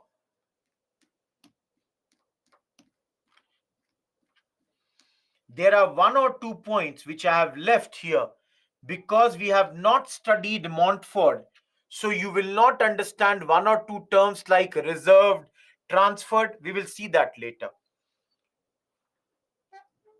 Again repeating, chances of question on this chapter is more in prelims. It is a prelims topic which you should know. Lee Commission Palak is only for one thing, a public service commission which was accepted by GOI Act 1935. Only you will study that later.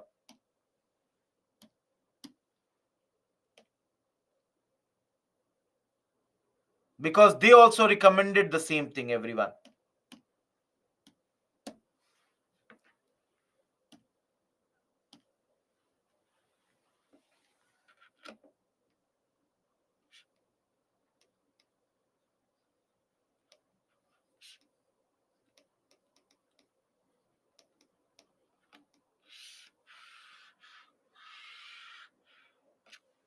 All of you.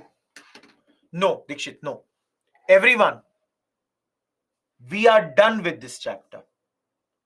Now, whatever we have studied in this chapter, basically, again, everyone, from Friday we started. Friday we did drain of wealth. Monday we did deindustrialization. We did the different acts. We did the revenue collection methods yesterday. Today we did, yesterday only we did transport and communication. Today we did commercialization of agriculture. After that we did famine. Then we have done civil services. Now all of you, whatever I just now said, will I be correct to say all these things happened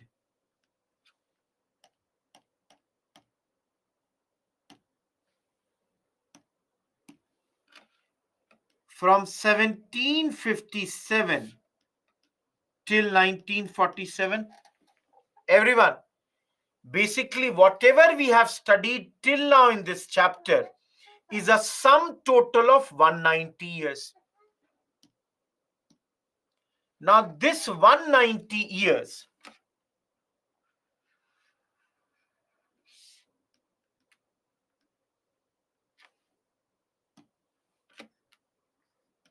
Rajni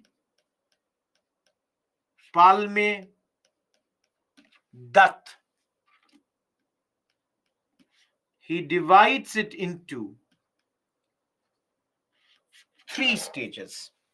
This 190 years has been divided into three stages by Rajni Palme Dutt, who is a Marxist historian.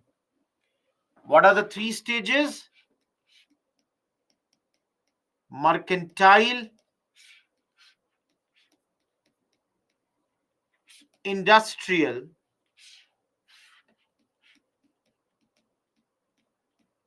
and financial stages. Please remember the order MIF. Please remember this. Now, the first stage starts from here till here. Now, guys, why like this? This year is the date of Battle of Palasi. And 1813, a very famous Charter Act came.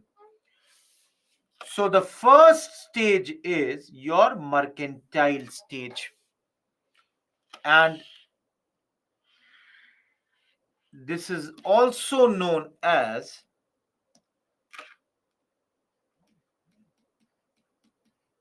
period of monopoly trade and direct appropriation. Now, everyone, listen to me for 2 minutes. Why I'm teaching at the end this topic? Because you have studied everything. I will only ask you question. First of all, tell me, do you understand the word capitalism? Everyone, do you understand the word capitalism?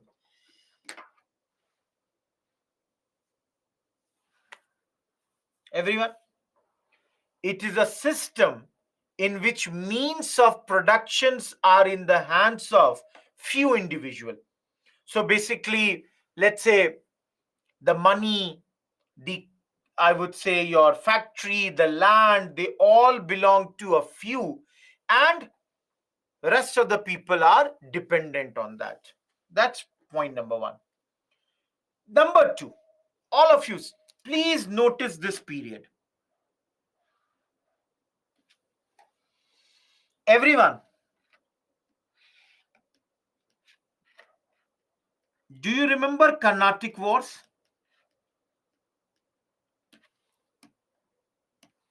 All of you, do you remember Palasi, Buxar,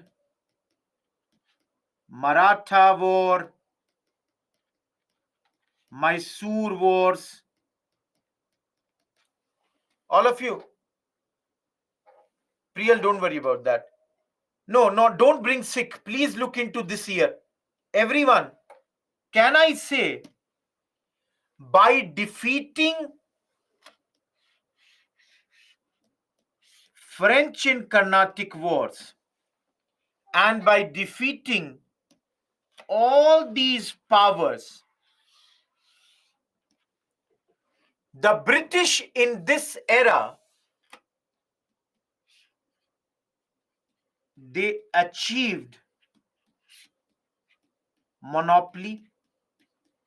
Everyone, can I say this, that they British removed all the competition? Everyone, Dikshit, British are not there in Panipat. Don't bring it there. Everyone, can I say this, that in this phase, Britishers have only done one thing. They have eliminated all their competitors. And of course, we will study in some time. They brought many charter acts and established their rule in India firmly. So all of you, can you see the other name of mercantile trade? Mercantile phase. Period of monopoly trade. Monopoly means only one, and got all the money directly appropriated in their coffers. Now, you people will tell me, will I be correct to say in this phase a lot of drain of wealth happened? Everyone, you people tell me, you have studied. Will I be correct to say drain of wealth happened in this phase? And if I tell you guys that some people say that 2 to 3% of national income of Britain in those days was used for industrial revolution. You know, so basically the money that went to Britain was almost 2 to 3% of national, income of Britain.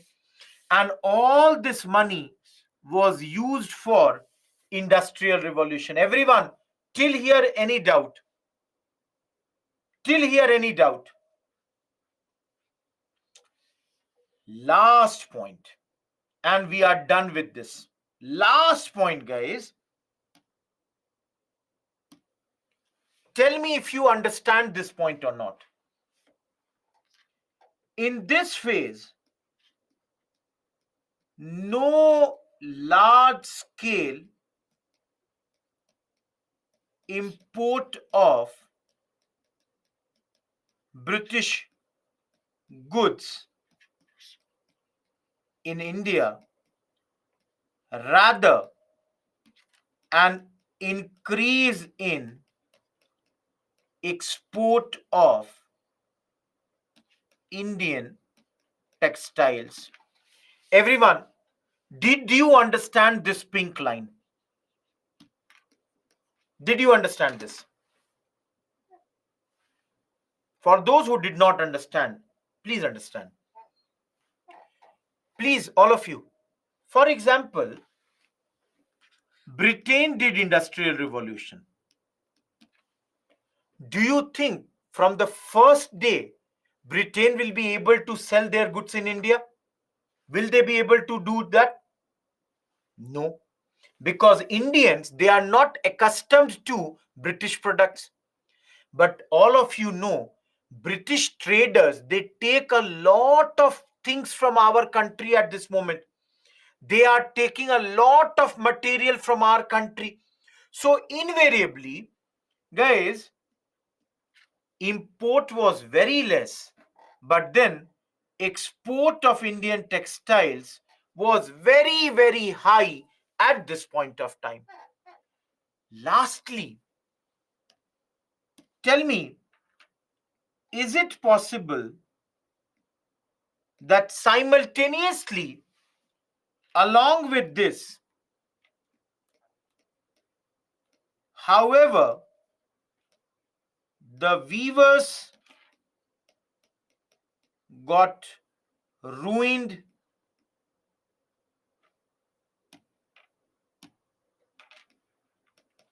in this phase? Guys, is it possible, all of you, that our weavers, they got ruined at this point of time? Is it possible? Most of you are writing yes. For those who are asking how, please understand, this happened because company exploited them. We have studied that company would pay less to them while buying their goods, and also company at this moment more or less monopolized the trade. And this is the reason at this moment the weavers totally got ruined here. Now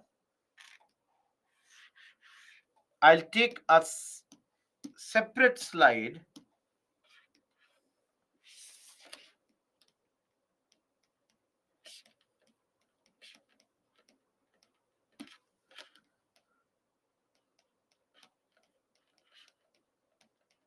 Guys, I'm teaching you all the 4 charter acts together.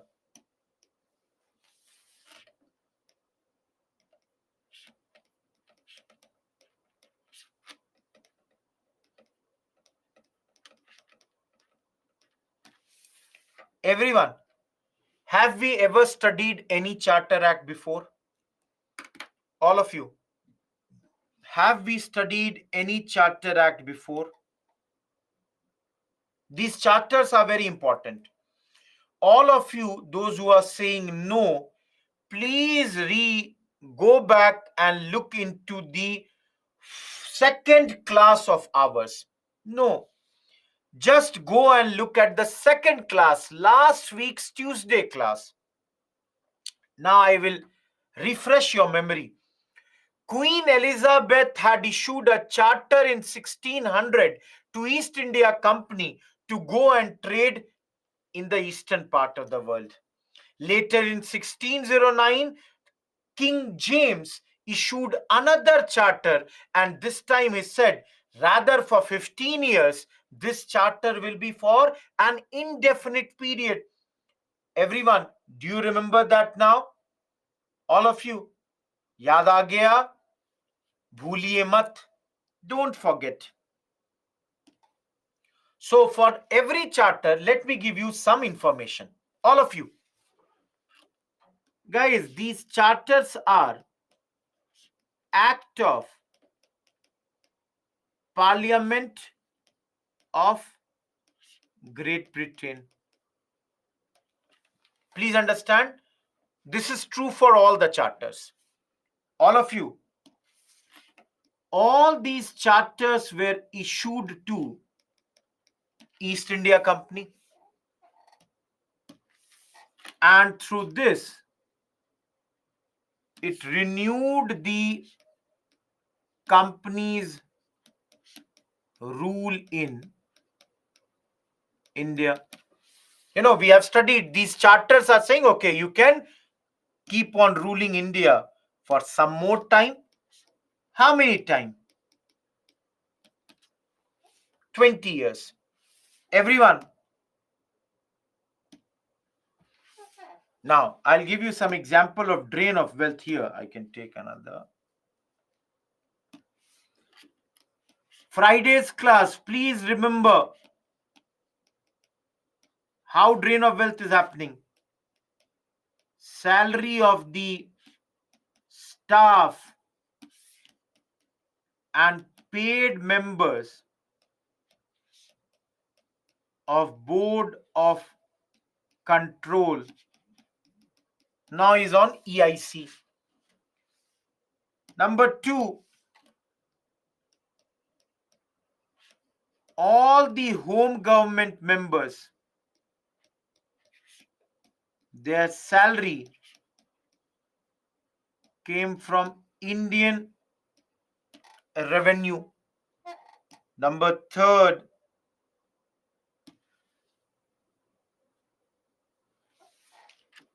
I'll take another. East India Company gave licenses to its employees to trade in India, and this led to shipment of opium to China, which we were studying, known as the Opium Wars. Each one of you, only one point which we have not studied is what is board of control, and I will teach that later. Don't ask me anything about that. Rest, am I clear with this Charter Act or not? All of you. Am I clear? Issued to EIC, Bhumi. Issued to East India Company. Everyone, is Charter Act of 93 clear?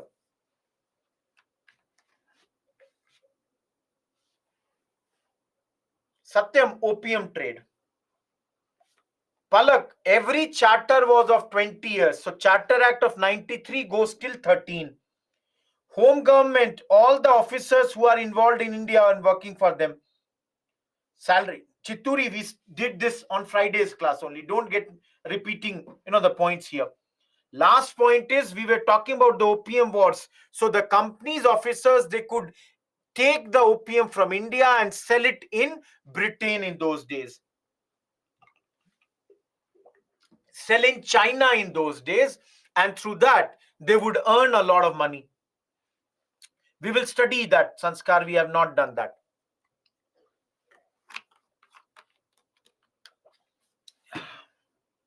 Everyone, putting 3 stars here.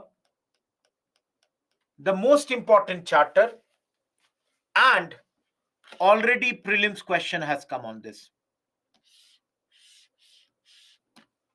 Charter Act of Afrin, we will study that later. Please understand, all the charters right now we are studying only from the economy point of view. Everyone, listen to me very carefully. This is the most important charter. Who has the monopoly right now?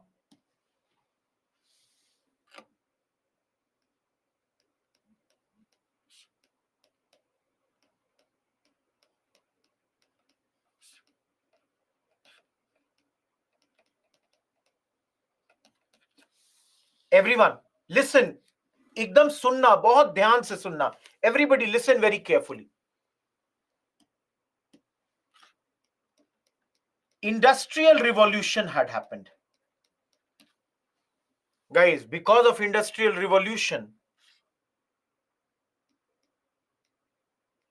many, or I would not write this,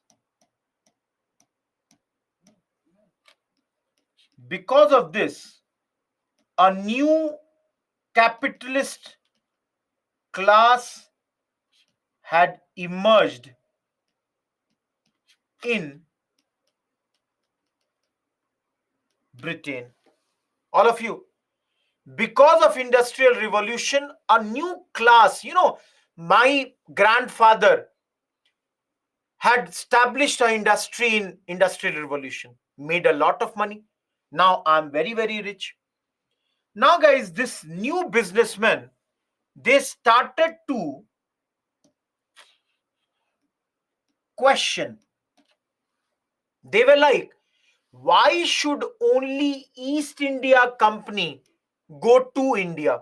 All of you, they are saying, why not us? Why only one company? Why not other companies are also allowed to go to India? So please understand, guys, this concept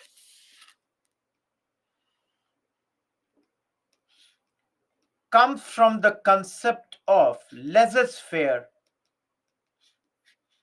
All of you, have you heard this term? Laissez-faire. Everyone, do you understand this concept, laissez-faire? What is this concept? In simple words, guys, it says no government intervention.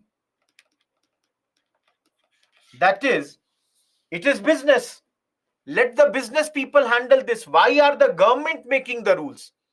Government should not make the rules. Give us the power to also go and do business in India. Number 2, you would study in Britain, in world history.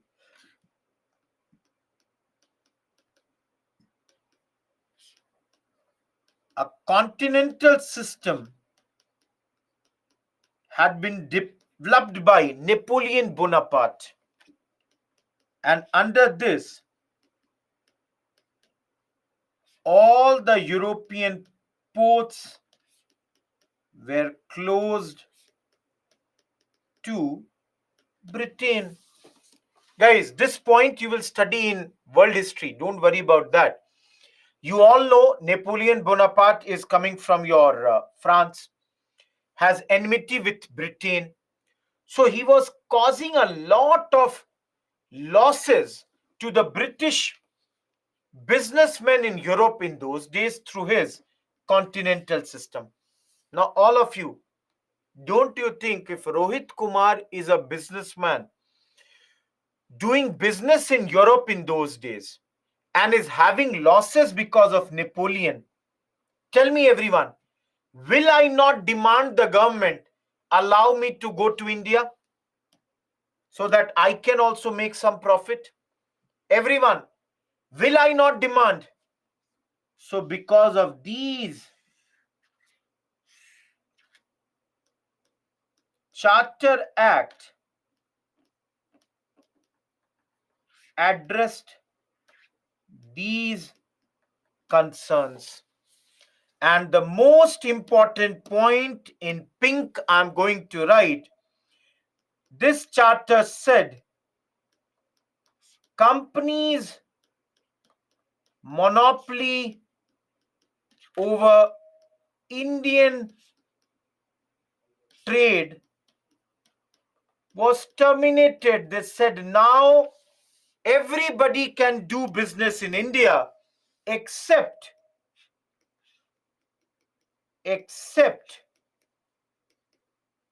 tea trade and trade with China. Please understand, guys, only two exceptions. Other than that, no other exception to East India Company. Only these two exceptions were given.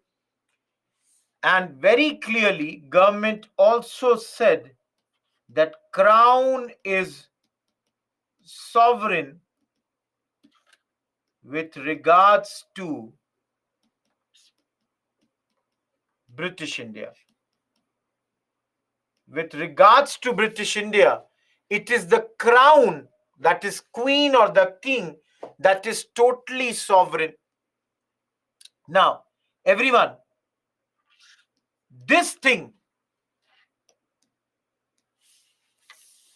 this particular Charter Act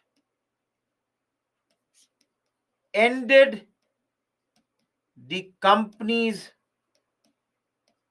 monopoly over tea and China trade also. So, guys, this point which you saw, this exception, that also was ended by this. Only one important point. Another, if you want to remember, the other name of this is St. Helena Act. Out of the four charters, the charter which is known as St. Helena Act is the third charter. Last charter for an indefinite period because no time frame was given. All the previous charters were known as for 20 years. This charter did not mention the time frame. That's why it is for indefinite period. For those who are asking why it is called St. Helena, Napoleon was kept in this island only, and under this charter, this island was handed over to the Queen. Napoleon had died way before this. This charter is also known as St. Helena Act because this island was given to the Queen by this charter. Am I clear? Everyone, Venkatesh, they did not want to end everything. Zeba, he was having clashes with fights with Britain. That's why, again, I'm saying continental system, you will study in world history again. All of you, any doubt in the four charters? I brought that, Monica. Yuvraj, please see. Guys, those who want this slide, this is here.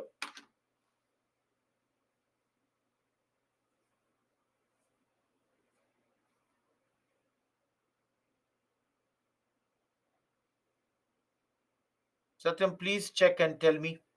Do the Google search. Nothing. Please understand, guys, all these charter acts we will again study later when we are doing the constitutional history. Under economy, nothing is there under Charter Act of 1853. This year's prelims question came from 1833 Charter Act.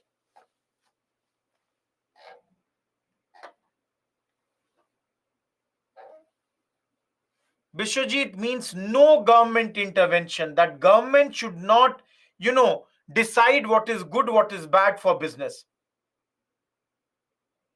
We will see that, Bhumi, later. Prelims question, Friday's class, not now. Udbhav, just now I said laissez-faire.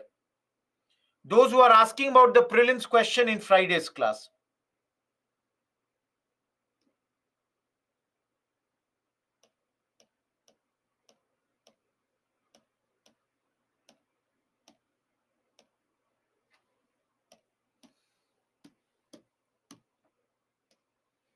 All of you, second phase. What is the name of second phase? Everyone, what is the name of the second phase?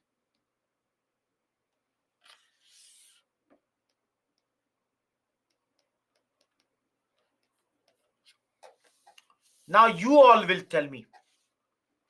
Everyone, just now when I was explaining the second charter, 1813, all of you tell me. We talked about emergence of new capitalist class, and this was due to industrial revolution. I've already said, repeating the same thing, they were criticizing EIC. Why? Because EIC had a monopoly with regards to India. So in this phase, and for those who are asking, Raj is asking, why are we calling it industrial? See, because in this phase, India's colonial economy was integrated with British and world capitalist economy. We have already studied, if you remember, if you all remember, we have studied it, that all import duties in India were totally removed or reduced to nominal rates. Everyone, if you remember, did we not study yesterday that Indian goods, when they go abroad, 200% tax, 400% tax, but the British goods, when they come to India, 2% tax, 5% tax, maybe only 10% tax. Everyone, did we not study today only in the commercialization of agriculture? The British administration gave all the help to planters, or you can say to British planters or capitalists. So if they have to establish tea plantation, coffee plantation, railway, anything, they were given help. All of you, railway, when was it established? East India Company, Shivani. Everyone, when was railway established? 1853. Which phase? Apart from this, guys, did we study Ryotwari system yesterday or not? Ryotwari. Did this make our agrarian structure more capitalist or not? Now cash is collected. Everyone, we have not studied this. We will study this later. But in this phase only, modern education was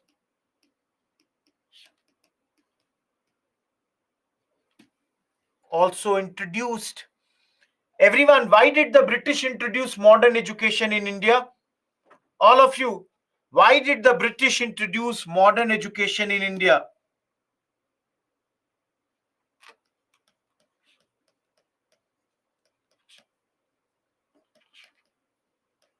To get cheap labor. Everyone, for every position, they could not bring people from Britain. So, for let's say positions like clerks, Indians were given modern education. All of you, I have only one question. You all tell me, if railway was established, did Britain spend money? Everyone, if railway was established, did Britain, by Britain has to spend money, then only they would have to build it. Now, if they have built, money was used. Okay, if schools and colleges were established, was there money spent or not?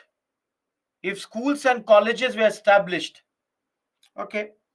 Guys, in Ryotwari, who will collect the taxes? In Ryotwari, who will collect the taxes? Government officers?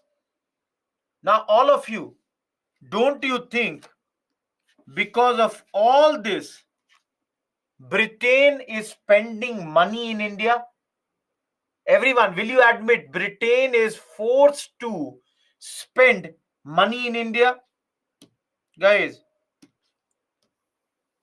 ultimately,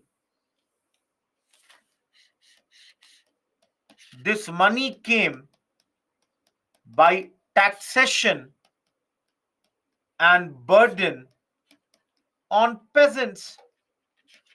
The taxes collected from the peasants increased. The burden on the peasants increased because through this costly administration was managed now. All of you, am I clear? Yeah, Suvin, you are correct.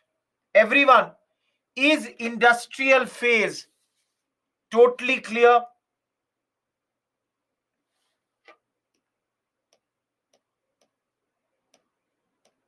The two charter acts we have already done, so not doing that. Last phase, financial.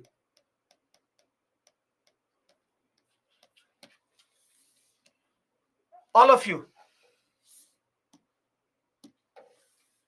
though it is related to world history, but anyone, can you tell me which was the first country in the world where industrial revolution happened?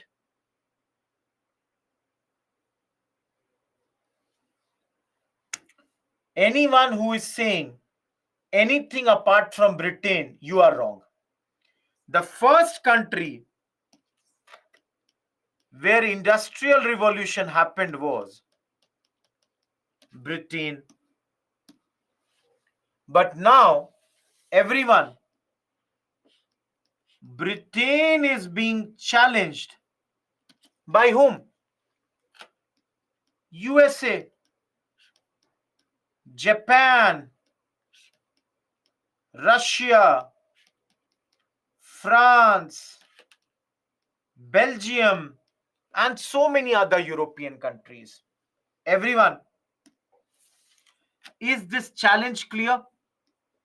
All of you, Britain's supremacy is being challenged. Number two, everyone,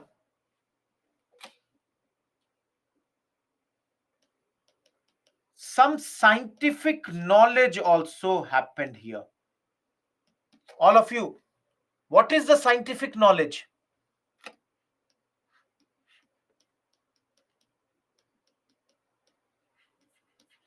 Heard about this? All of you heard about this petroleum? Petroleum was not known before this. Now petroleum is known. So petroleum could be used as fuel in internal combustion engines. Similarly, guys, I don't know if you all have idea, electricity got developed. So these scientific knowledges, they have basically unified the world economy. Everyone in this slide till here, is everything clear or not? All of you, is everything clear till here in this? Everyone. Now, a very simple thing. Guys, I'm asking you, is India important for Britain? Everyone, is India important for Britain? Okay. So, can I say India is important for Britain for two purposes? They get raw materials from India, and India is a very important market for them. Now, all of you tell me, India is one amongst many colony in the world. Will the other countries who are doing this industrial revolution, will they not be thinking, if they get India, how cool it would have been for them? All of you think, don't you think everybody would be wanting colonies like India? All these Western powers, they want more and more colony.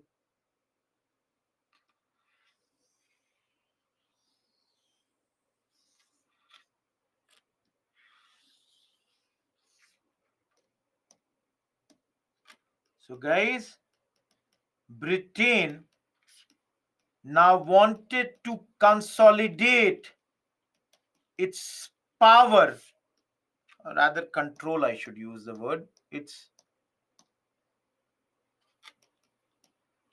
control over India. Guys, how do you control India? They came up with, you might have heard this, theories like white man's burden. Have you heard this? All of you. What does Britain say? Britain says India is a backward country. India is having barbaric people, and the British, they have come to civilize us. Guys, they came up with theories like India needs permanent trusteeship. Trusteeship is, they are saying India is like a child, an immature child. We need to remain in India. We need to civilize them. We need to guide them. So, all of you, the Britishers are trying to say and show that, see, their rule in India is very, very advantageous for Indians. It is ultimately helping the Indians. Everyone, am I clear this point? That is why now reactionary governor generals like Lytton, your Curzon, etc., came and started ruling over India. And we have already studied that in this phase,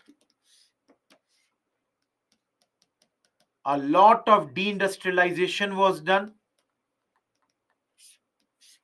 At max, partial industrialization was done. Only a few select capitalists were allowed to do business in India. For example, let's say Tata's.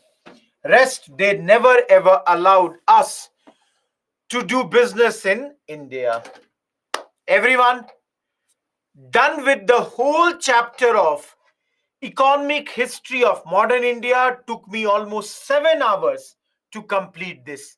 Today, yesterday, and almost half an hour or more than that on Friday when we were doing drain of wealth. Everyone, clear with this chapter? All of you clear with this chapter? Now, everyone, those who have, if anyone has Bipin Chandra in their hands, tell me which chapters are these, chapter 5 and chapter 11. Is this chapter 5 and chapter 11? All of you, is this, if anyone, please see the index and tell me which two chapters are these? Chapter 5, thank you, Chisti. And there would be one more, chapter 5 and chapter 9. Okay, done. Thank you. For those who are asking which chapter to read from Bipin Chandra, chapter 5 and chapter 9, these are the two chapters that you will have to study from your Bipin Chandra if you want to do this too. Okay? Number two, please understand, everyone. Most of these points we have done here. Some people are saying chapter 4, it might be addition difference. It might be addition difference. So chapter 4 in some books, maybe check it. Everyone, please listen to me. Guys, in the book, for example, some people are complaining. The book language is very tough here. I know. Guys, the book language at times is slightly not that easier. That's why I have said read the PPT first, look at the book once, but you will find that we have covered way more than Bipin Chandra as far as this chapter is concerned. Everyone, am I clear with this? Much more than your Bipin Chandra has been covered in this particular book. Okay? Avnish, we are not going according to the order of the book. I have told every class which chapter you have to read. Way more than that. And in NCRT, class number 8, chapter number 3, you can do that. Guys, again, those who are asking, let me tell you, for 2 minutes, listen to me. How should you go about this? First thing is, listen in the class. Number 2, once you have done in the class, some people are making the notes in the class, or after the class, prepare your notes. That would be very concise notes. Then, after the notes, you can open the book. You will find every detail of the book was covered in the class, or you would have already written in the notes. Still, if you think anything more important you found in the book, add it in the notes. Now, guys, I don't know who has how much time. Those who have very less time, only attend the class, use my notes. Those who have more time, read the book. Those who have further more time, go for ARM. Those who say that, sir, we are preparing for 2026, we have more time, go for another book also, not a problem. ARM say is additional reading material. Every day you get additional reading material also. So then you can go for another book at this point of time. Everyone, am I clear with this? See, you have to decide. You have to decide, guys, how much time you have. Based on that, do all these. Now, let's start the next chapter here.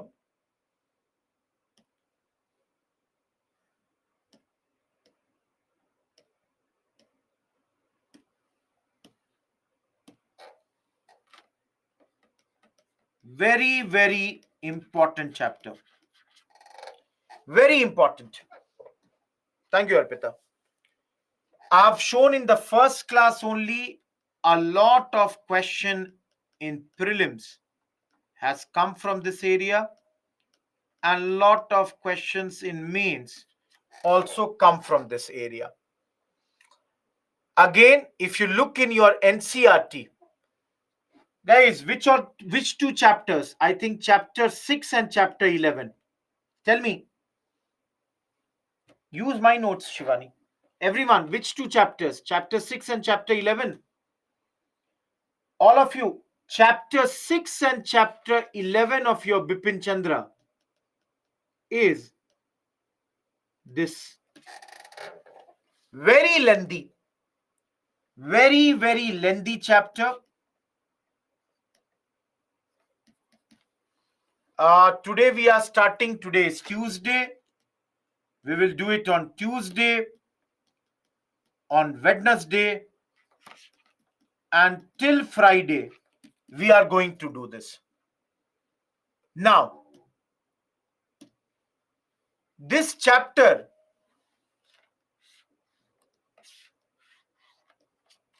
is easy for some people, is tough for some people. Now, guys, understand. For those students who simply follow my class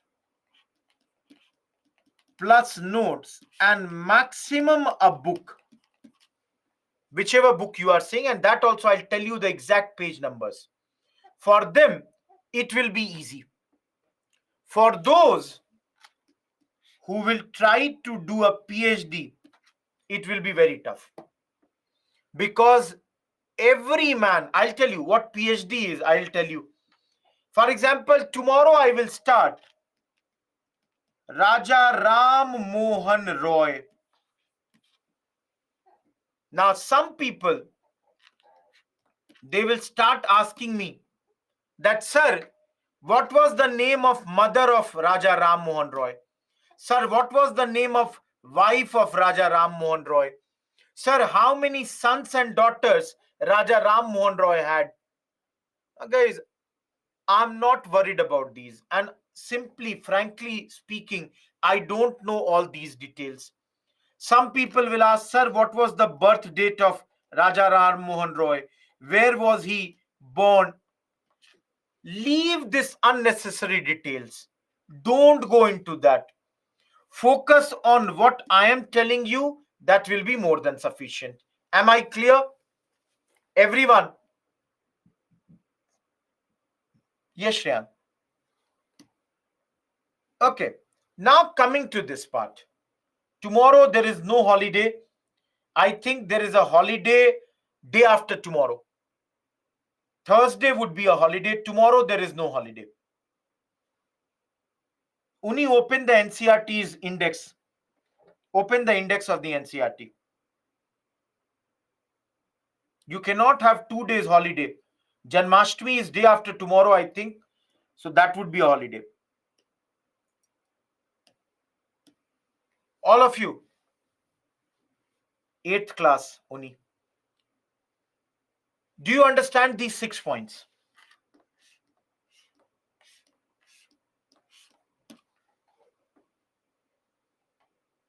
Anyone who does not understand any of these 6 points?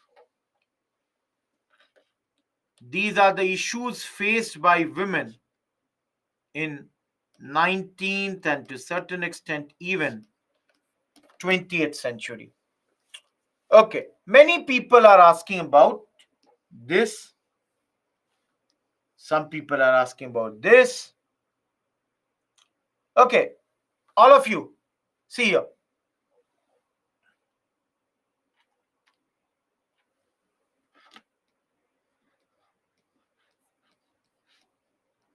Husband has died.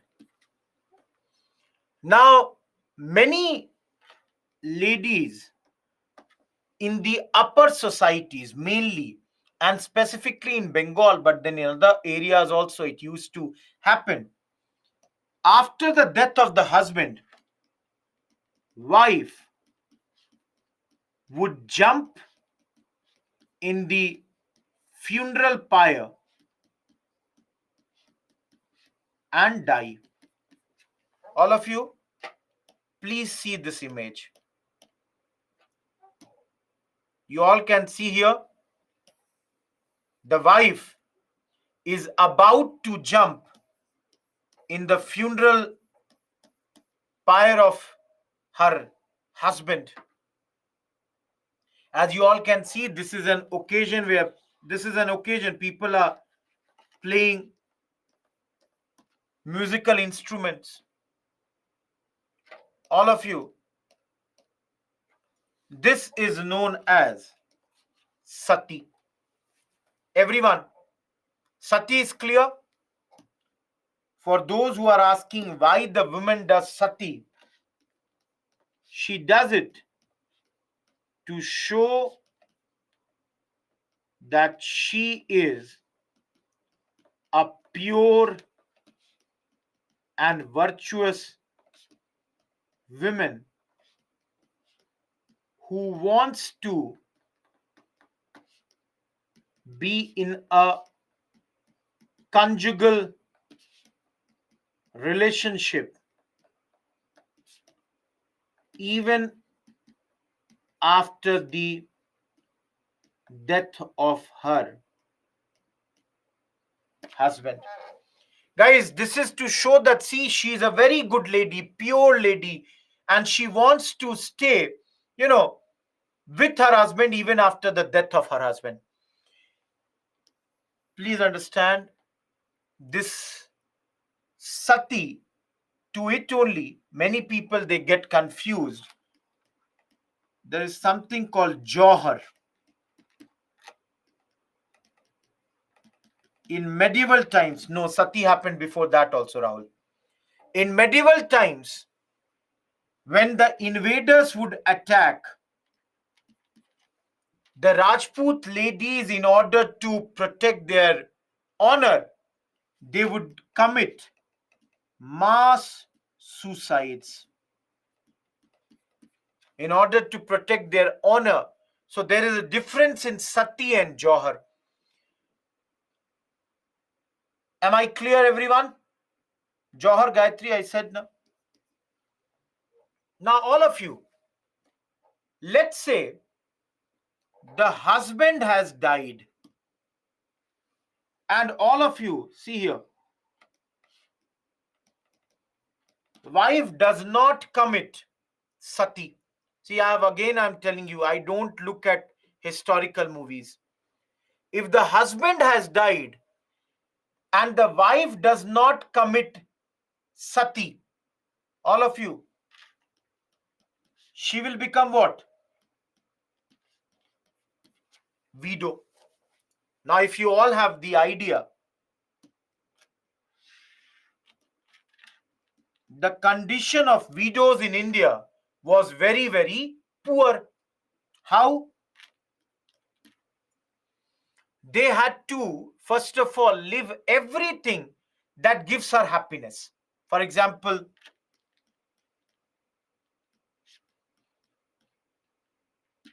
plain clothes,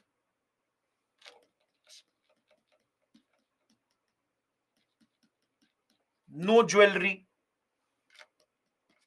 A lot of times, quit, let's say,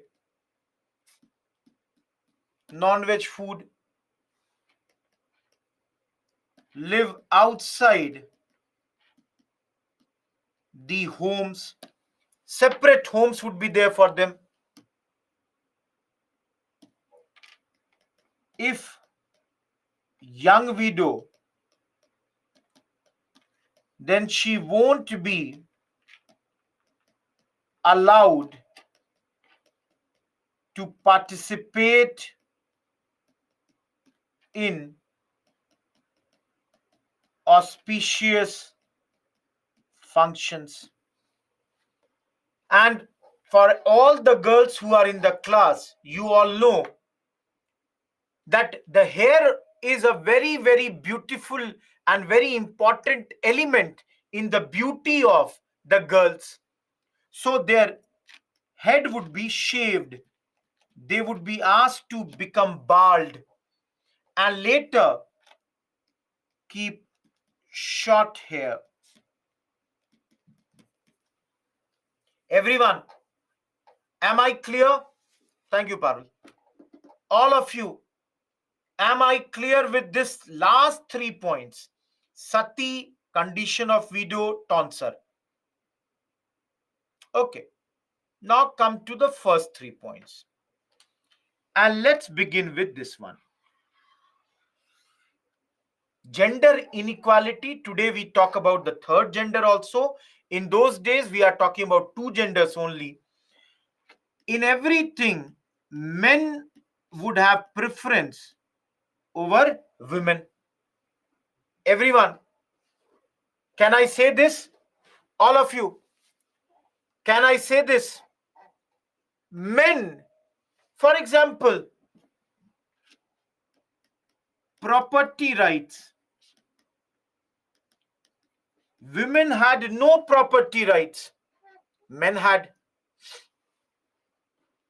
Women were confined to their homes. Men were not. And under gender inequality, only another very valid point is education. Men would be given education. Most of the time, the female would not get the education. It would be as if, why do you want to have education? You know,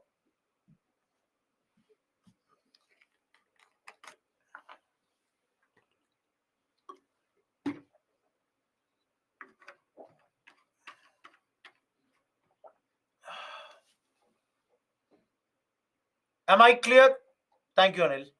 Everyone, see again, Dekho, you will study this chapter in a big manner in social issues. I'm only touching these issues in a very superficial manner because we would be hearing these words throughout tomorrow and Friday's class. Am I clear, everyone? Lastly, superstitions. Everyone, superstition is what? Witchcraft, for example. A lot of times, the women, they would be accused of being a witch. Those who don't understand witch in Hindi is Dayan. So the witch, they would be accused of being, that, oh, the husband has died young. You have, killed my son or killed my brother, whatever that might be. Women's condition because of these issues became really bad in the 19th and 20th century. Am I clear, guys? All of you. Black magic, yes, you can use that word, absolutely. Thank you, Manish. Okay, tell me these five. Do you understand these five, everyone?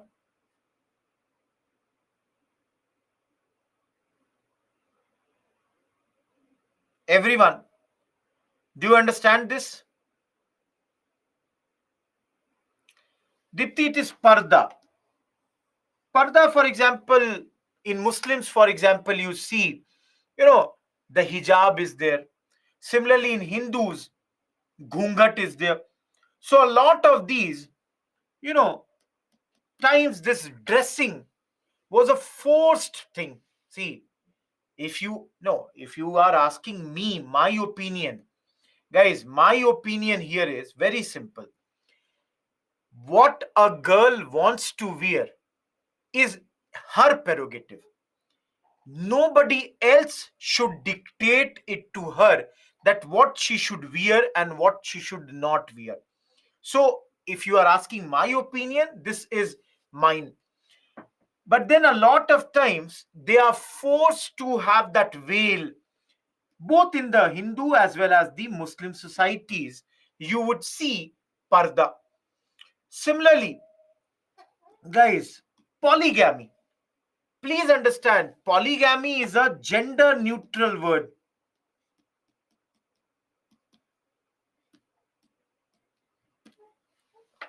Guys, what are the two terminologies under polygamy? Anyone? Polygamy simply means to have more than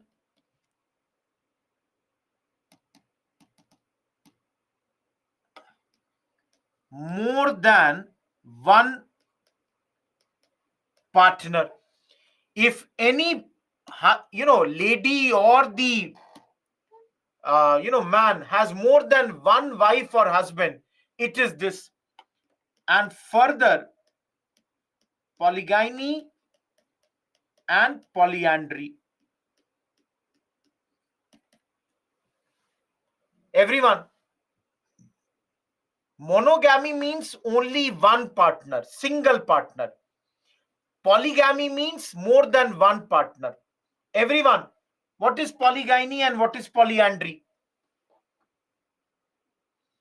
Everyone, in for example, a lot of times these days, Assam's chief minister is talking about that they are going to bring polygamy, act which will ban this polygamy. Getting my point? So polyandry, more than one husband. That is, a wife has more than one husband. Polygyny is more than one wife. Yes, Draupadi is a famous example of polyandry. Everyone, am I clear? Again, guys, more is this. In those days, a lot of times, let's say the first wife did not bear a child, the husband would marry another lady.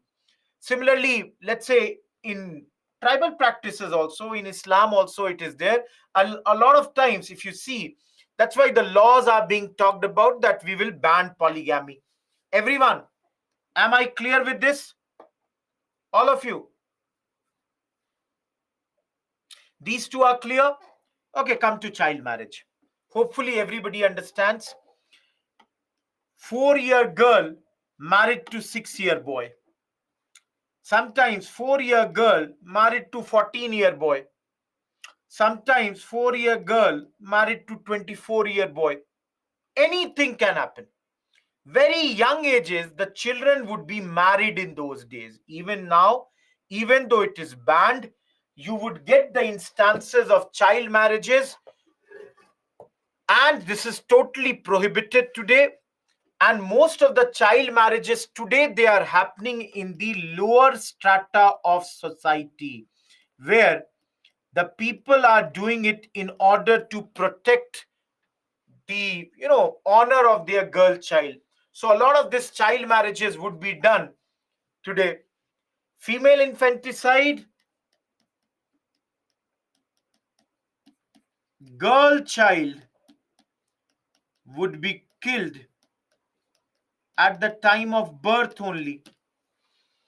So very famously, Rajputana, that is present day Rajasthan and all those areas, in Rajputana and all, a lot of female infanticides used to happen in those days. The thing is, this would be mainly in the Hindu society, when the urge for the male child, because they would always prefer male child. Another thing was that this was also done because there was a lot of expenditure on the marriages of girls. See, because of female infanticide only, the sex ratio of the states like Haryana Rajasthan, was very poor till recently, but now it's improving a lot. Lastly, should I even go and explain to you dowry? No, after birth, Zeba. How will you know before birth whether it is girl or not? Everyone who does not know dowry system, unfortunately, unfortunately exists even today. Unfortunately, has only growing in some cases, and new forms of dowry can be seen, where indirect dowry forms that arrange a great marriage, spend this on the gifts and all, that is going on even today. And this show of culture has made these things much more prominent. Gift in the form of gifts. No, Santosh, you are married only to one person at a time. That's the understanding. Everyone, yes, most of this, everyone except Sati, all these exist even today. That's my ending point for the day. Yes, everywhere, I know. Guys, I'll tell you, I have taught everywhere in the country except Chhattisgarh and certain northeastern states. And I can tell you, everywhere, wherever I have asked, people have admitted dowry happens in their society. Only in the northeastern states and a few societies like in Kerala, etc., where dowry is not practiced, unfortunately, a thing that should end as early as possible. Am I clear? Everyone, am I clear? There are many other problems. We will see more of them tomorrow. I have given you a good idea about some of the major problems. Yes, Shriyank, Lucknow, we have our center. So done with this class. It is 9:25 at this moment. I will take up some of your queries. Those who have no questions, I hope you enjoyed your class. Thank you. Yes, Mohan. And again, happy Teachers Day to you people also. Let's, you can enjoy, go and revise. Those who are wishing me, those who are saying thank you, thanks a ton. If no question, please move out. No problems. Let me take your queries now. Mega, you can make that, or you can wait also, not a problem. With none, no problem with that. Thanks, everyone. Thank you. I cannot name everyone, but thanks a ton. Any doubt, write the mail to me. Bhavna, that was made much more stronger, much more rules and regulations were brought for that also. Vaishnavi, I said, na, chapter 5, 6, and 11. Thank you, Monica. Thank you, Praveen. Thank you, Parul, Chinmay, Sachin. Because Shreyas, they would pay less, and invariably, slowly and slowly, compared to industrial revolution, our viewers were nowhere. Mega, you have to be neutral. You don't want to hurt anyone. Shivani, in order to avoid the invaders, the Rajput ladies would do, mass suicides. That's called Johar. Thank you, Shatakshi, Rajshri, Chishti. No, Zeba, we will do personality wise. Thank you, Vishwajit. Thank you, Kavya. Piyush, it should not be taken, but yes, male members take. Thank you, Haridhara, Gokul, Dilip, Arpita. Arpita, female infanticide has come very less now, but even today, unfortunately, some cases it happens. Sanskar, but then that's the good thing, na, it ended. Ragini, you can. No, Astha, why would you follow both? I'm teaching from all the books. That's the thing. Thank you, Anil. Thank you, Arpita. Thank you, Avnish. Joy Paul, thank you. Not that easy, Adarsh. It takes time. Thank you, Ragini. Thank you, Ambika. Nishan, thank you. Himani, tomorrow we will study. Kulsum, thank you. No, Piyush. Sati was before that. Thank you, Harshita, Jeevan, Gautami, Ritika, Navnita, Ambika. Yes, Surya, you are correct. No, Sachin, more in upper, but some cases lower also. Thank you, Suraj. Manish, I have not seen that. That is the final, I think. Thank you, Ria. Yes, Asta, you can do that. Thank you, Hema, Kirutika, Piyush, Barkat. Thank you. Steven, I don't know your version. You will have to show me the this thing index. Vaishnavi, write the mail. Thank you, David. Thank you, Sakshi. Thank you, Dikshit. Sahil makes small notes, nothing else. Same, Musharraf. Same. Subramania, in the first class I showed you, you can expect from modern 40 marks of question. Palak, wearing clothes like hijab or, the gungat, that's your parda. Thank you, Sejal. Gayatri, I did not get. Show me a book, I did not get this. Shivani, for modern it is class 8. Thank you, Sayed. Prashansha, they were very extremist type of governor generals. They were very rude on us. They were racist. Thank you, Zeba. Infanticide would be sanskar after the birth. Feticide would be when it is in the form of fetus only. Anish, at least an answer a day will help you. No, Himani. Siddhanta, I've been teaching now more than 10 years. Every year, 15 times. Same thing. Thank you, Subramanya. Thank you, Parshuram. Harshita, it would be in those two chapters only. Thank you, Vinod. I've not brought the book, otherwise I would have told you. Whichever suits you, Pratik. Do that.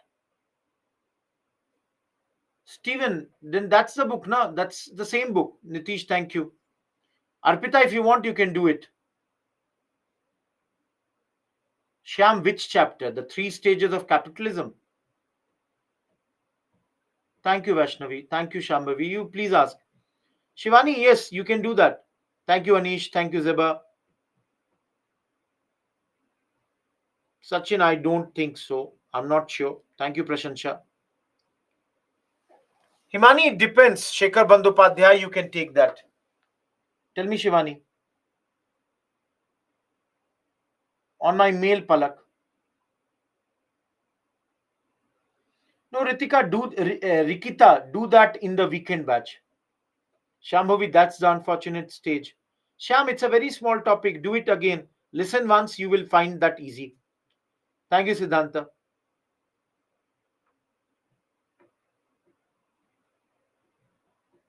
Thank you, Rikita. Thank you, Palak. Shivani, again, that also we have covered a few important chapters and it is there. You can, guys, those who want to cover NCRT without reading the books, all the NCRTs are covered and it is on the app. Harshita, that's why I said not everything is in the, Bipin Chandra. Thank you, Jigyasa. You can leave that if it's not there. I anyways said you can cover that from my classes only. Yes, Rajneesh. No, Musharraf. Ultimately, you have to remember that. Gayatri, I showed it earlier also. Tomorrow again, I'll try to bring it. Thank you, Sachin. Yes, Ria, you can write mail. I'll provide it to you.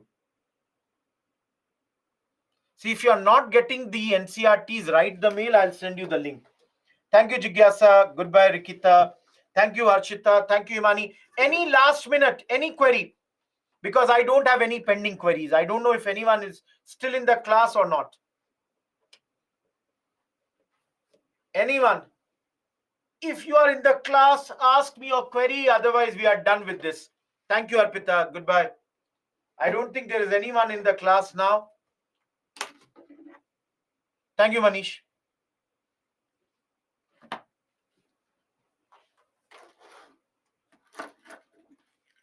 Thank you, Shivani. Okay, I hope everybody's doubts are clear. Thank you, Hari. Let's meet again tomorrow. Goodbye. Bye bye. Thank you.